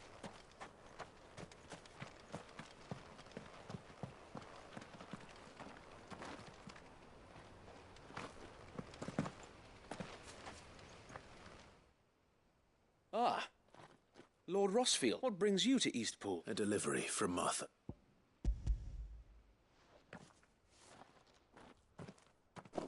These are Gazal green seeds. Martha's keen to cut the apron strings, then, is she? I jest, of course.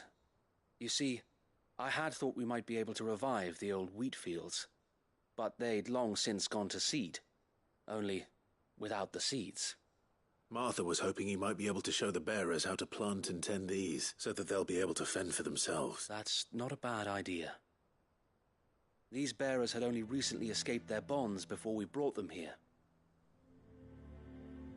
They know little of freedom, of providing for themselves and their loved ones. Unless we teach them how to live like free men, I fear that all we have achieved in bringing them here is to exchange one master for another. Not that myself and the Guardians have been the best example to them so far. Subsisting almost entirely on Martha's charity as we do, it's about time we all started to provide for ourselves. Bearers and Guardians alike. Unfortunately, we've been a little too busy of late to focus on much besides bolstering our defenses. There have been alarming reports of... The Horde is closing in. They're coming, Sir Wade, all of them. Damn it all. I thought we'd have more time. Gather the men in the square. Send to the rest for reinforcement. Yes, Sir Wade. The Horde. Akashic, a veritable legion of them. They've been seen prowling around the northern reaches for a while now. We don't have the numbers to hold back a swarm that size. I had hoped to build a perimeter wall so that myself and the Guardians might be able to defend the village, but... Now you're out of time. Precisely. If reinforcements from the rest arrive before they do, we may just scrape through, but I fear that's rather an enormous if. What if you could call on reinforcements from Eastpool? You mean the bearers? We brought them here so they might live, not die, fighting for their lives. So wait. You said you lacked men to defend the village. Are the bearers not men? Do they not wish to see Eastpool saved, though they may not be trained soldiers like your Guardians? What help they are able to offer could still prove the difference between victory and defeat. You're right, my lord. I will appeal to them.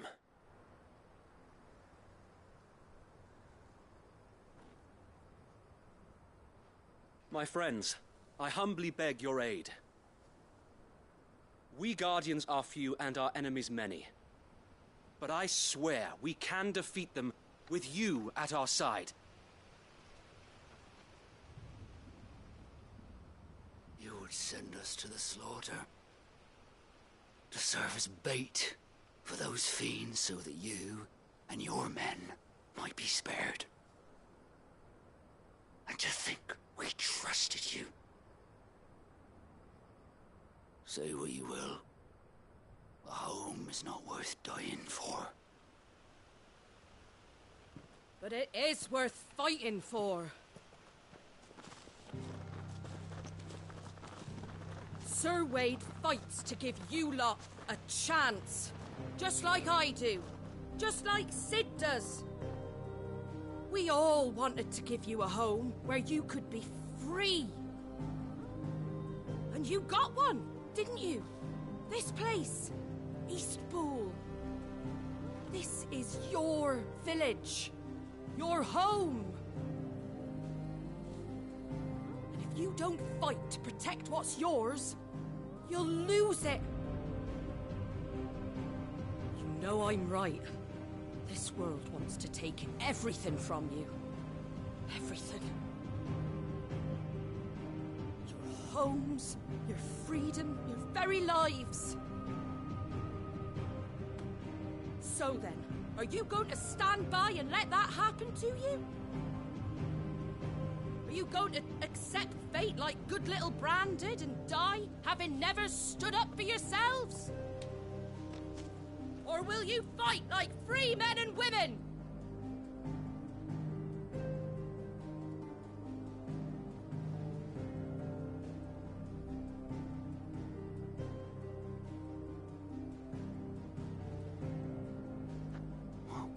What are you doing? All right. Give me a sword. I never dreamt I'd have a home of my own. And now that I have, I don't want to lose it. I will protect what's mine, or die trying. We all will. Free men and women, fighting together.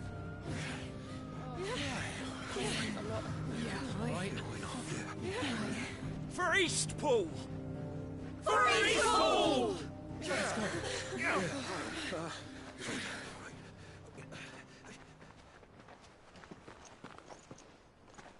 Thank you, Martha.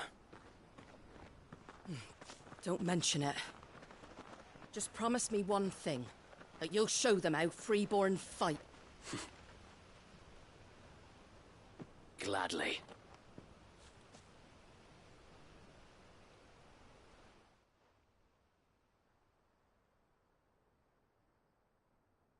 Well, if it was numbers you were lacking, you certainly won't be now.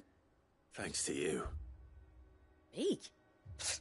Oh, I just love the sound of my own voice. Lord Rossfield, my lady, we're ready. So what's the plan of action? We'll divide our forces into several small detachments, each made up of guardians, bearers, and guards from the rest. These will position themselves at strategic points around the village. Upon engaging with the Akashic, each detachment will keep the creatures occupied as best they can, steadily retreating all the while. You're going to lure them into the village? I am. We will have neither the time nor the resources to treat the wounded, so injuries must be avoided at all costs.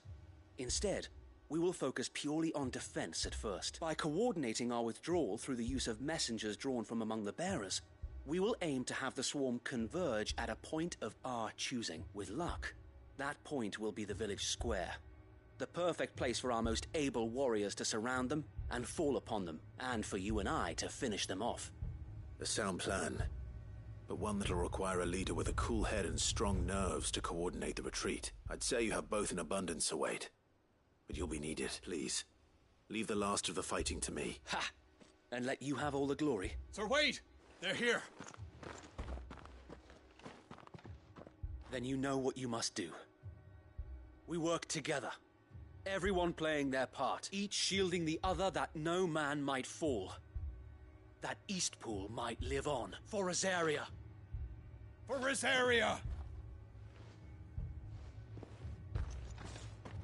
We've no time to argue, my lord. I'll do as you ask. And I will do as you ask. Suppose we'd better do our bit too, then, eh? Right you are, Martha.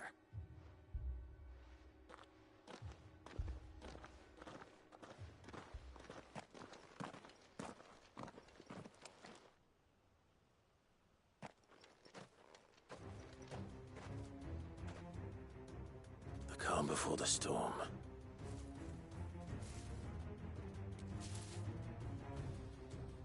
And here it comes. I will not let this village fall.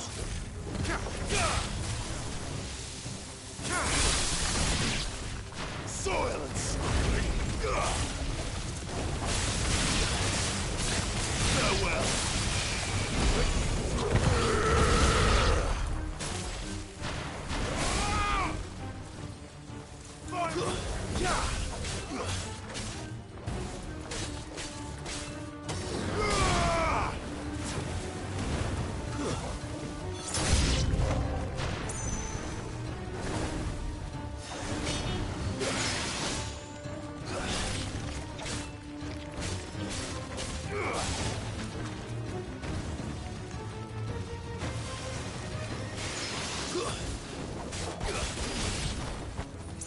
To me, flames!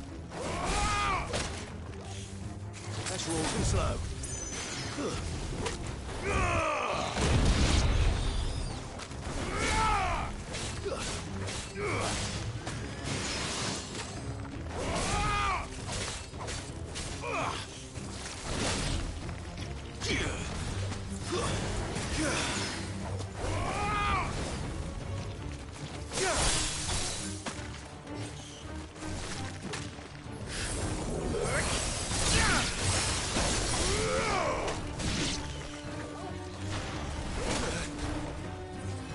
Thanks, boy.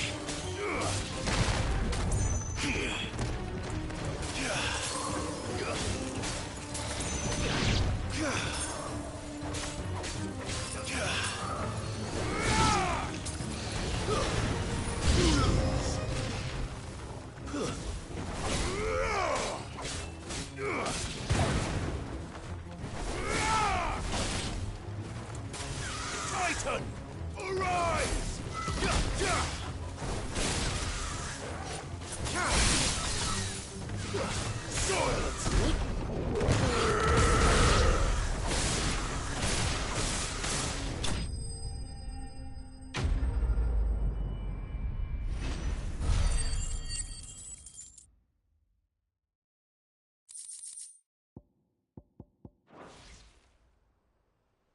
Looks like that's the last of them. Lord Rossfield! Change of plan! What is it? Owl from the rest. An Akashic curl's been sighted on Rhiannon's ride and is headed in their direction. Well, the better half of her guard is here. So wait, how many Akashic remain in Eastpool? Hard to say. My men are still facing some resistance, but I think the worst is behind us. I could order a detachment or two to... No. Let them finish the job. You stay here too, Sir Wade. Your men need you. I'll go after the curl. Join me only when Eastpool is won. If you're sure, my lord. May the Founder protect you.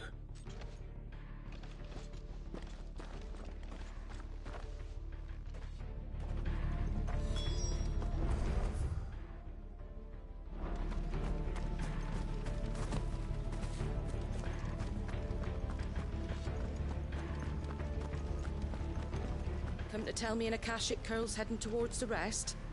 Get yourself down there. We can handle things here. Mine. I might not know one end of a sword from the other, but I can roast the bastards. The curl was sighted on Rhiannon's ride back towards Martha's Rest. Eastpool will be safe in our hands, my lord. You have my word. Run like the wind.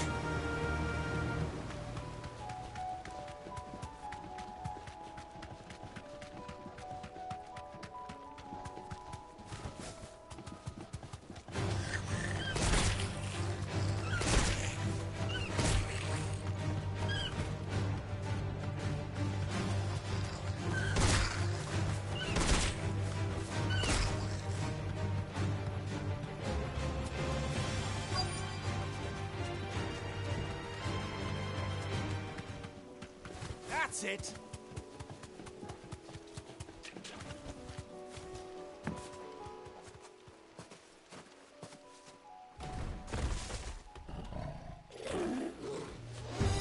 There it is. With me, Torgal.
All right.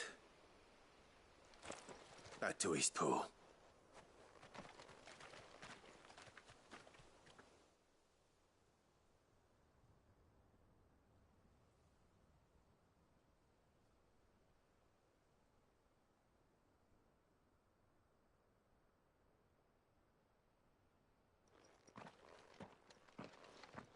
Lord Rossfield, the Curl, is it? It's dead. Thank the Founder for that. And for you, my lord. We were able to eradicate the rest of the Horde. I have guardians posted around the village to keep watch for further attacks, but all seems quiet for now. I hesitate to say it, but I think it might be over. I think it might. We did it. We saved Eastpool. Thank you, my friends. Thank you. No, Sir Wade. It's us who should be thanking you. You brought us together. Showed us what it means to fight for what you hold dear. We never had nothing to call our own before. We didn't know what it meant to protect it, but now we do. We really do. Forgive us, Sir Wade. You and your people saved us. And still we doubted you. But there's no doubt in my mind anymore. We're free men now. So we have to start acting like it. We have to fight to protect what's ours. To protect Eastpool. And we shall. We all shall. Together. This is our home. And if anyone or anything tries to take it away, they'll have us to answer to. Come on then. Let's get to work. This village isn't gonna rebuild itself.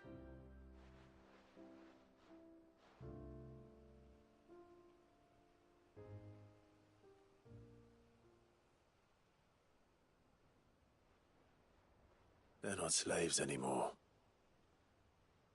No. They're Rosarians. Your father took pity on the bearer's plight, and I believe if he was still with us today, this is what he would have wanted. I believe you might be right. I shall remain here, my lord, and do what I can to help rebuild the village. After all, this is my home now too. And I could hardly call myself an Eastpoolian if I didn't pull my weight. I think you'll find it's Eastpudlian, Sir Wade. But you should be proud all the same. I'll have to pull my weight too. Can't have the rest getting outclassed. Speaking of which, I ought to be getting back. Can we continue to count on your support, Martha? Of course. And I'd be counting on yours too. Us Rosarians have got to stick together, haven't we? Indeed we have. And Clive, come by the Golden Stables when you get the chance. I ain't paid you for delivering them seeds yet. All right.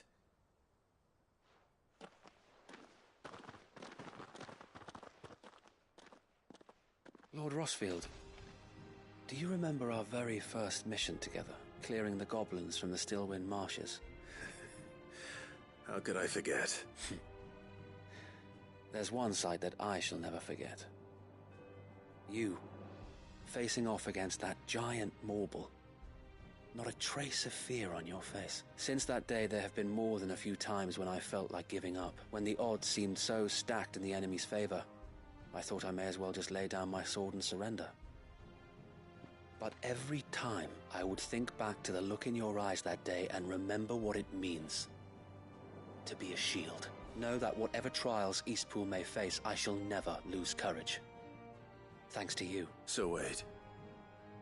You have always been a true shield.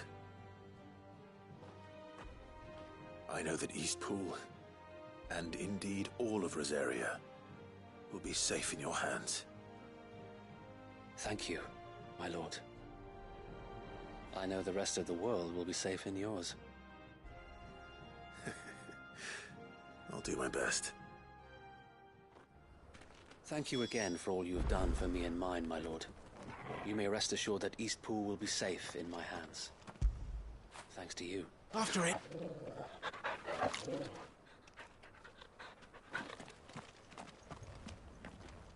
We defended Eastpool once, and we can do it again, and again, and again! Thank you, my lord. You showed us what it means to fight for what's ours, and we shall strive to follow in your footsteps. We couldn't have done this if we hadn't all pulled together. Even you and Martha chipped in. We owe you a debt of gratitude.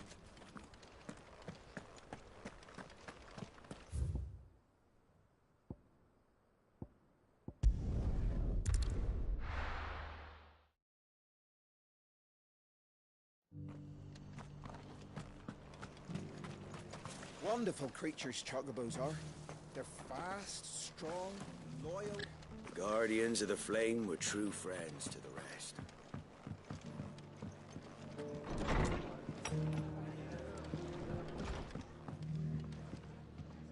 The hero returned. It's lucky you came by when you did, eh? Not only did my seeds get delivered, but you went and saved Eastpool and all. I just did what I could. And it's only right that you get rewarded for it. Take it, before I change my mind.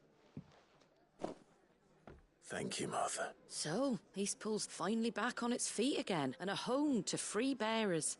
Who'd have thought we'd see the day, eh? Well, it was your idea. I know that, but I never stopped to think what it would mean. Bearers in charge of themselves, thinking for themselves, working for themselves. Like your hideaway, but not even hidden away, though I suppose the rest ain't much different nowadays. You know, bearers living free like that reminds me of when I first met Sid. Loath as I am to recall that particular day. I take it you didn't always see eye to eye. What happened? Well, if you really want to know, I started doing what I do long before I met Sid. In fact, that's how I met him. Or at least how he came to meet me. He showed up at the stables one day, asking questions about who'd been buying up bearers. Founder knows what he thought I was doing with them. Running a hunt, poking around in their innards. Something awful anyway. Me, I thought he was a new constable. Thought the game was up. But somehow we both managed to work out what each other was about. And before I knew it, the cheeky arse was rattling on at me about how I was doing it all wrong. After all my hard work. Told me I was giving them relief, but not freedom. That my bearers were still dying as slaves. Got right under my skin, it did. Told him if he didn't like it, he could bugger off and report me to the garrison. And do you know what he did? He smiled. And then he laughed. And then I did the same. We made a pact that day, that whenever one of us was in need, the other would always be there for him. And you were? Well, we both wanted the same thing. To make life better for bearers, just like your dad. Do you know I was born right around the time Elwyn became Archduke? Growing up, I saw how he tried to change things. He certainly didn't lack for ambition, that one. Indeed.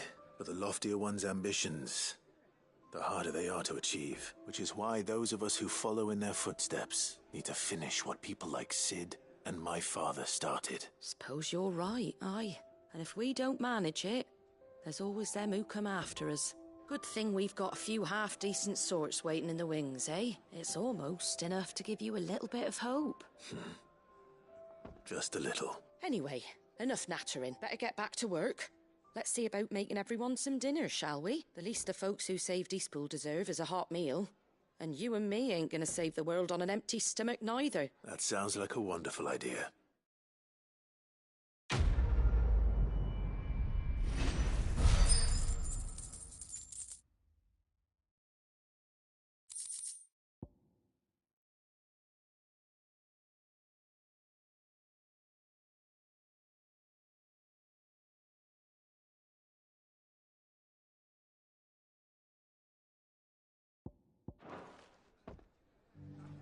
Don't worry, Clive. You went alone in this fight.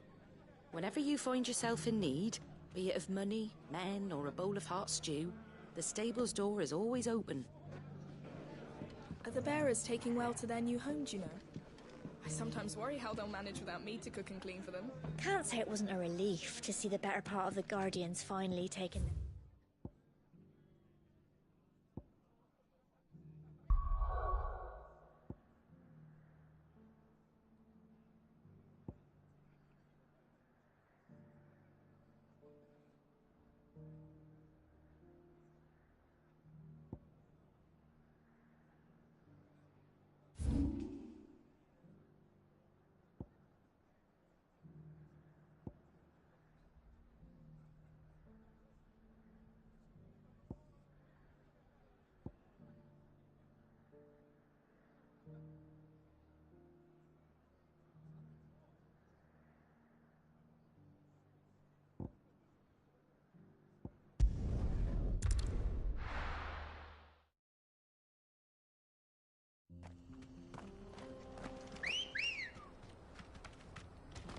Let's go.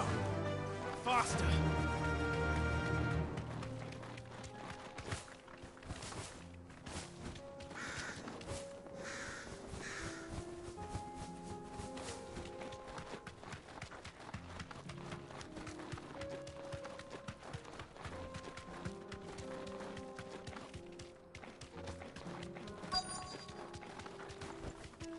Straight home now. Blizzards!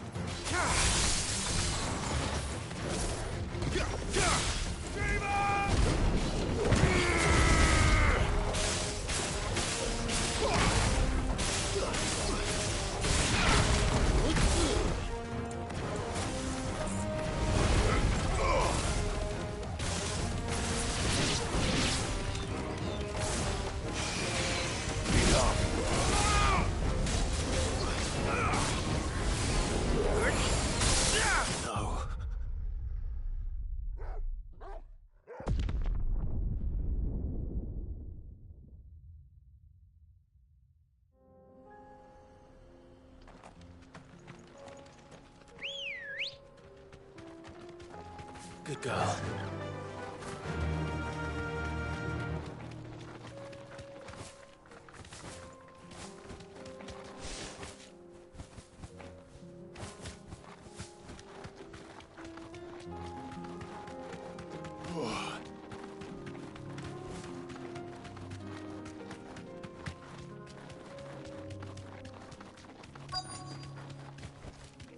Be safe.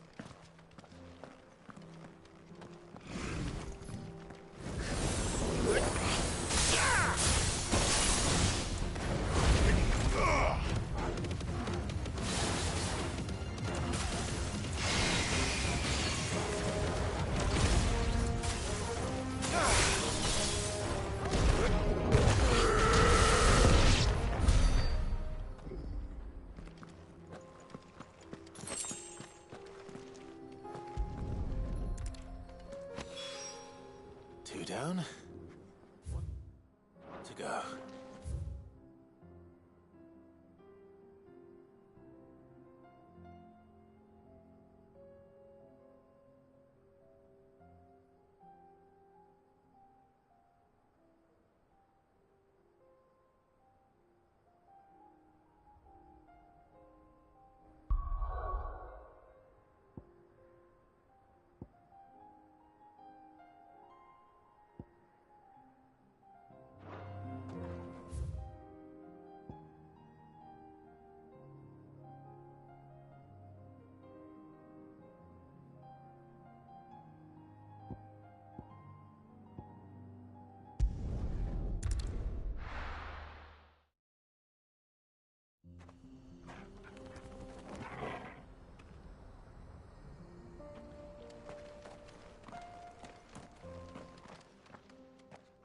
Kicked out already?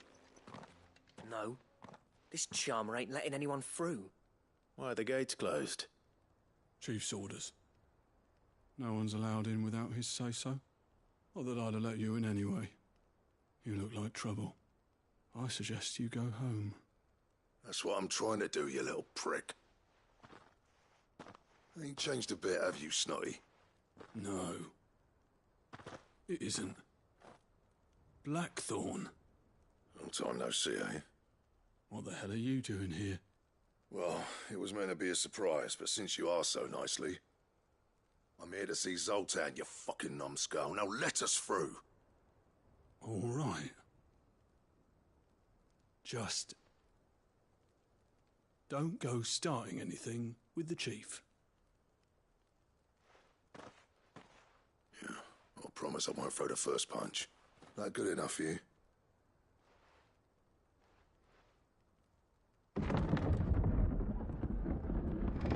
Go on then. Much obliged.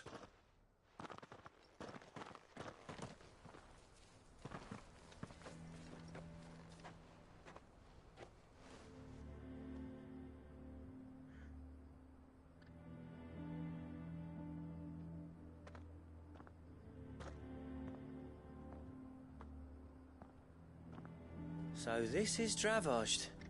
Not much going on, is there? It's a smithing town. When I was a lad, you'd have to shout to be heard over the sound of hammer on anvil.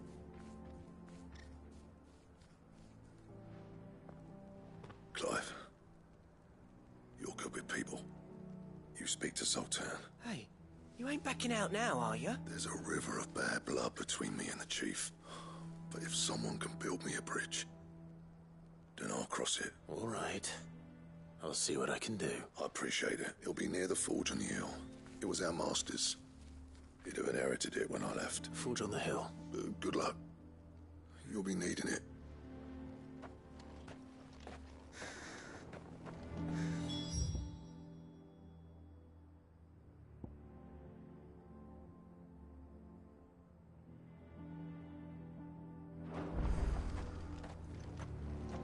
But if we can't fire the forges, how are we going to earn our keep? Shut your hole. Chief will think of something.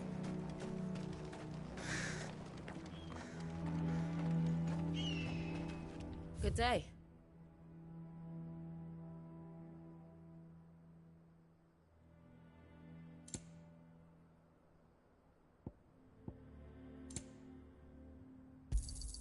Certainly.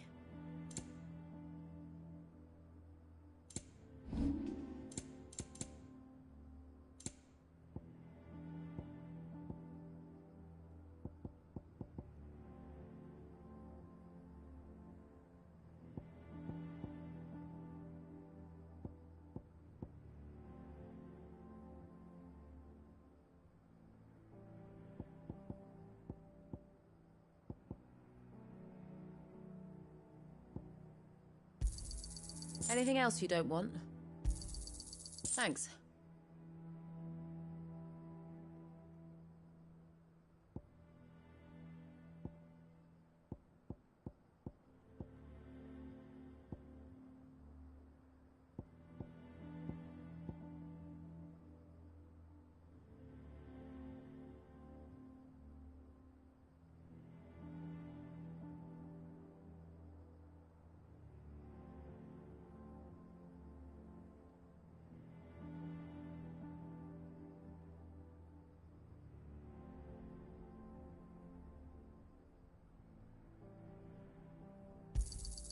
I'll take it off your hands.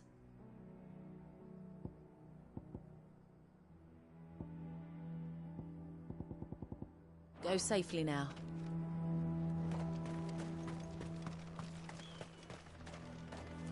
Isn't there anything we can do to help? It doesn't seem fair the menfolk having to deal with all this on their own. I've started putting peas and pulses in the pot. They fill the same hole for a fraction of the price. Sorry, but if none of you lot can smell ore anymore, we're gonna have to start looking for new clients. Ha! Good luck finding anyone else who can make a fire worth a damn.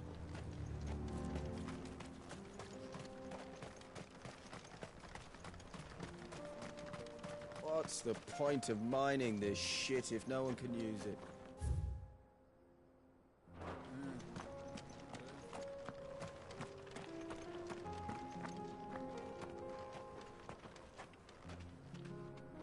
The sky sucked up all the ether or something. Would explain why nothing bloody works down here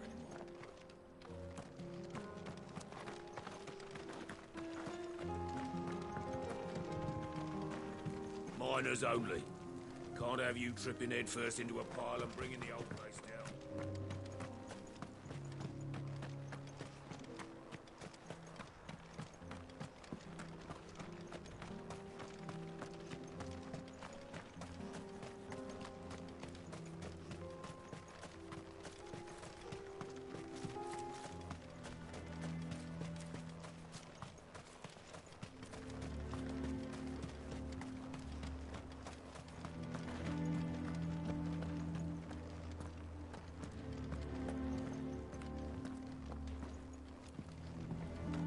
Mama, why hasn't Papa come back yet?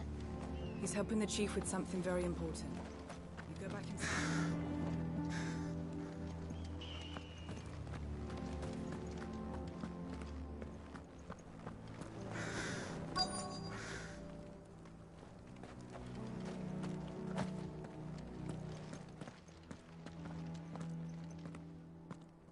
Hotter!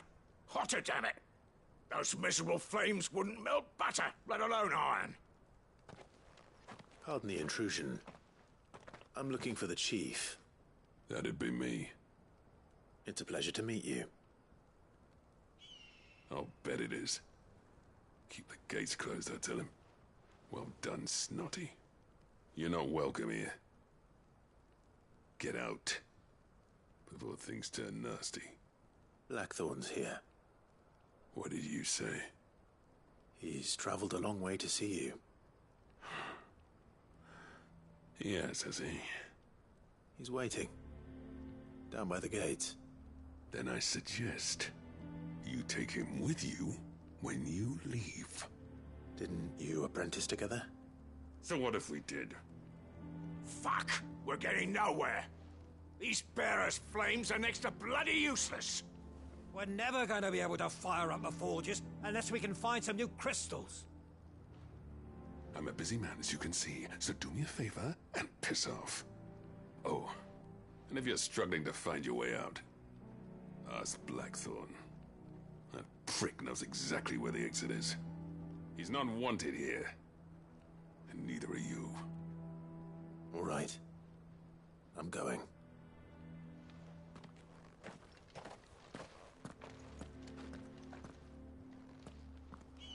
Please, Chief, you've got to do something.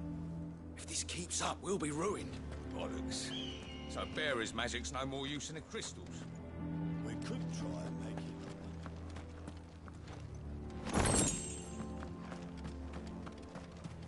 I thought I'd made myself clear. Tess. Mama, why hasn't Papa come back yet? But if we can't fire the forges, how are we going to earn our keep? Let me guess. Zoltan told you to piss off. As a personal favor to him, yes.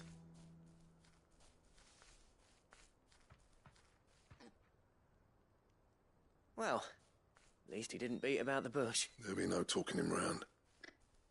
Not after what I did. Which is what exactly? If we're to help, we need to know what turned the village against you. I left. Dravozd. Zoltan. The burden of leadership our dying master dropped in our laps. All of it. There are two kinds of smiths in this world, you see. My kind, who are in it for the love of the craft, who labour on a single piece from dawn to dusk to get it just right. And the other kind, who are in it for different reasons. People like Zoltan, whose work is quick and cheap. The kind of smiths who shit out a few hundred blades, reap the profit, and divvy it out among themselves. There wasn't a single day we weren't at each other's throats, and bit by bit, people started taking sides. You would have torn Dravos in half had it gone on. You didn't have to do that. Zoltan's a better chief than I would have been. His way of doing things kept food on people's tables. Dravos prospered without me and my lofty ideals getting in the road. Until the crystals run out at any rate. Without magic to fire the furnaces, this place is as good as dead. It depends on how you look at it, though. There's got to be other ways of making fire. We manage it in the Deadlands. Thanks to Sid's ingenuity, yeah. He saw all of this coming.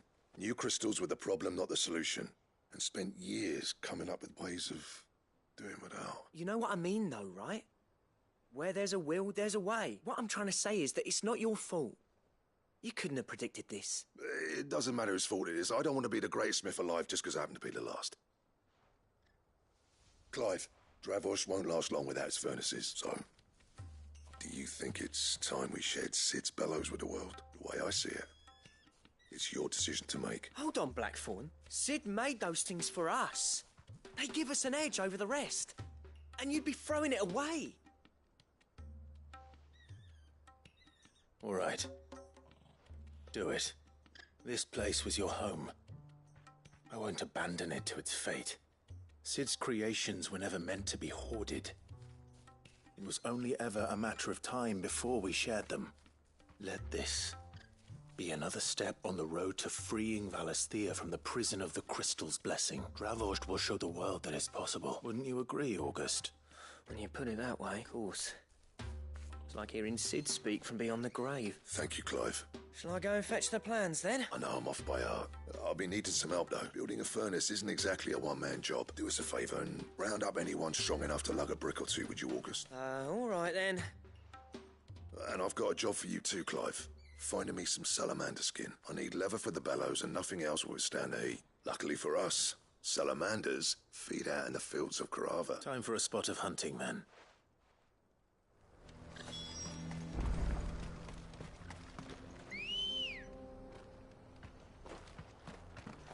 Good girl.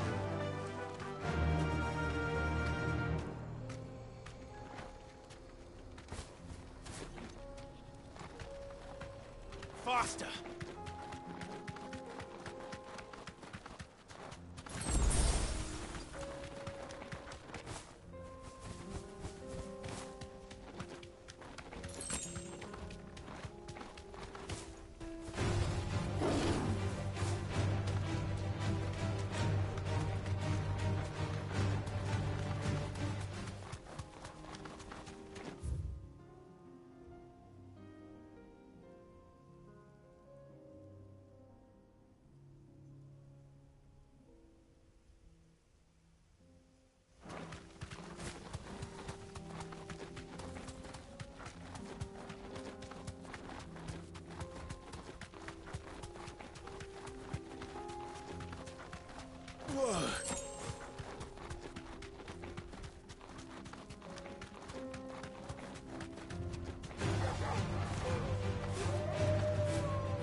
Yes!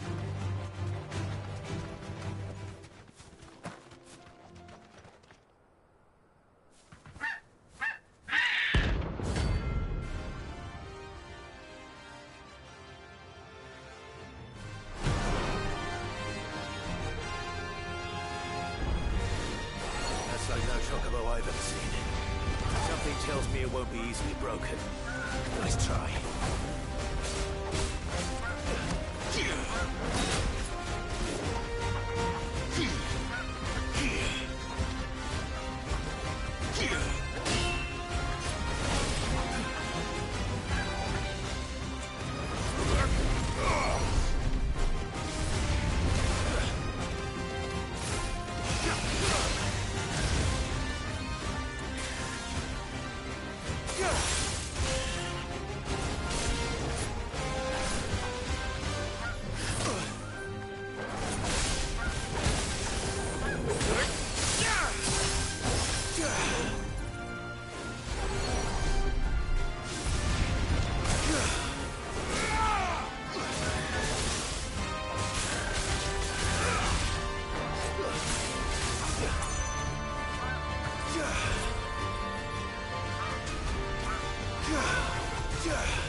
Guess we're all ready.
Poor beast. There was nothing I could do.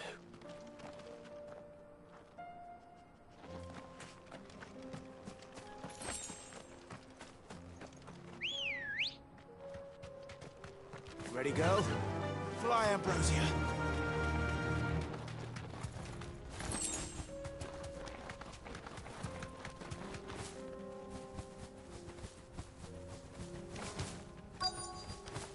Let's make this quick, shall we? To business.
dare say that will be enough for a decent set of bellows.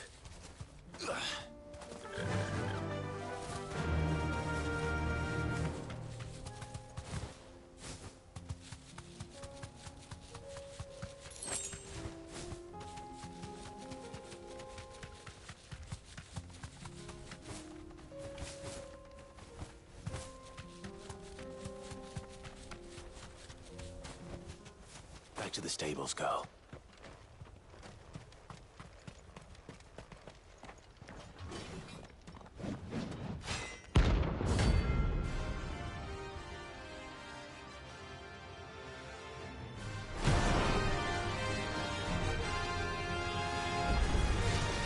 Not the god's forsaken soul, eh?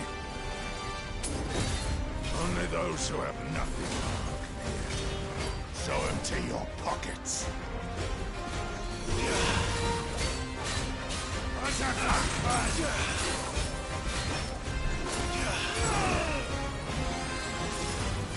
Buggers will break!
A deserter turned outlaw.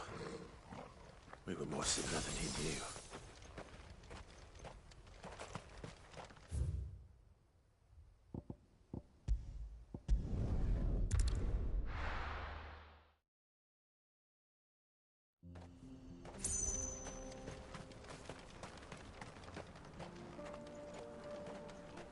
What's this all about then? Dunno. Some kind of new invention.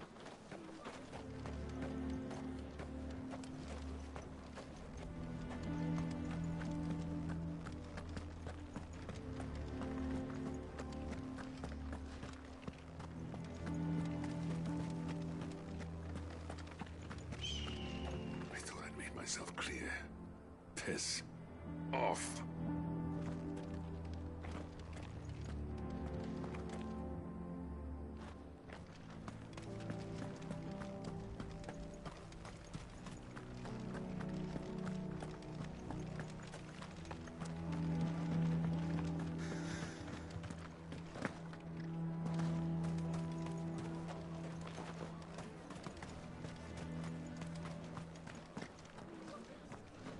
Good news, Clive. When I told people we'd be building them a new furnace, they were practically falling over themselves to help. Talk about changing their tune, eh? Any trouble finding the skin? Nothing I couldn't handle.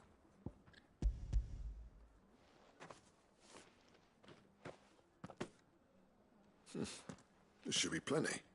Right then, time to put these louds to work. If everyone pulls their weight, we'll be finished in no time.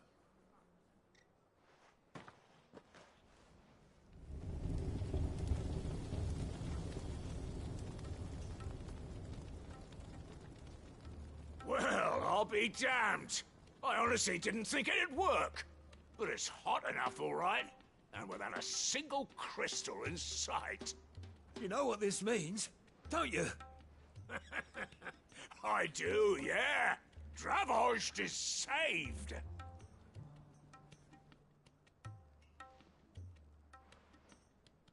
Sorry about earlier.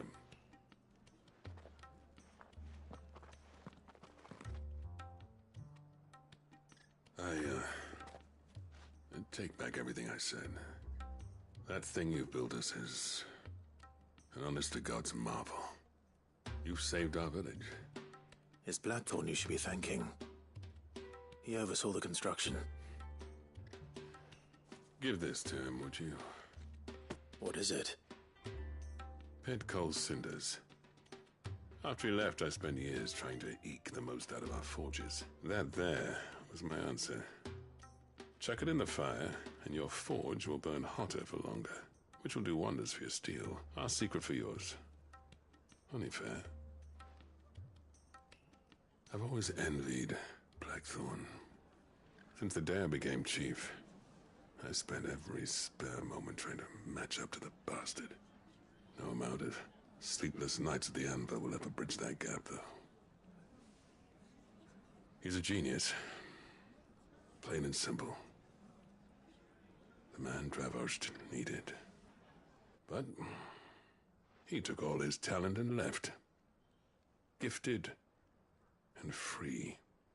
Is it any wonder I hate his guts? The cinders would mean more coming from you. I need to forgive him first. And that's not gonna happen.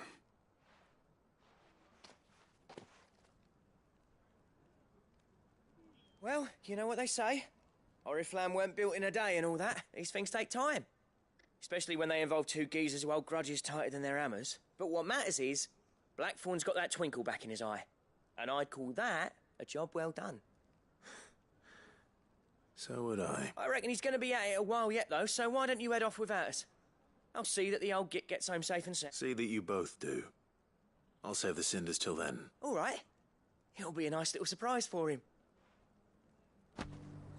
He's still explaining the ins and outs of the new forge, so I doubt we'll be going anywhere for a bit. No sense in you waiting around anyway. These things are going to take some getting used to. Yeah. Give it a week, and you'll wonder why you ever bother with crystals. Let's run through it again, shall we?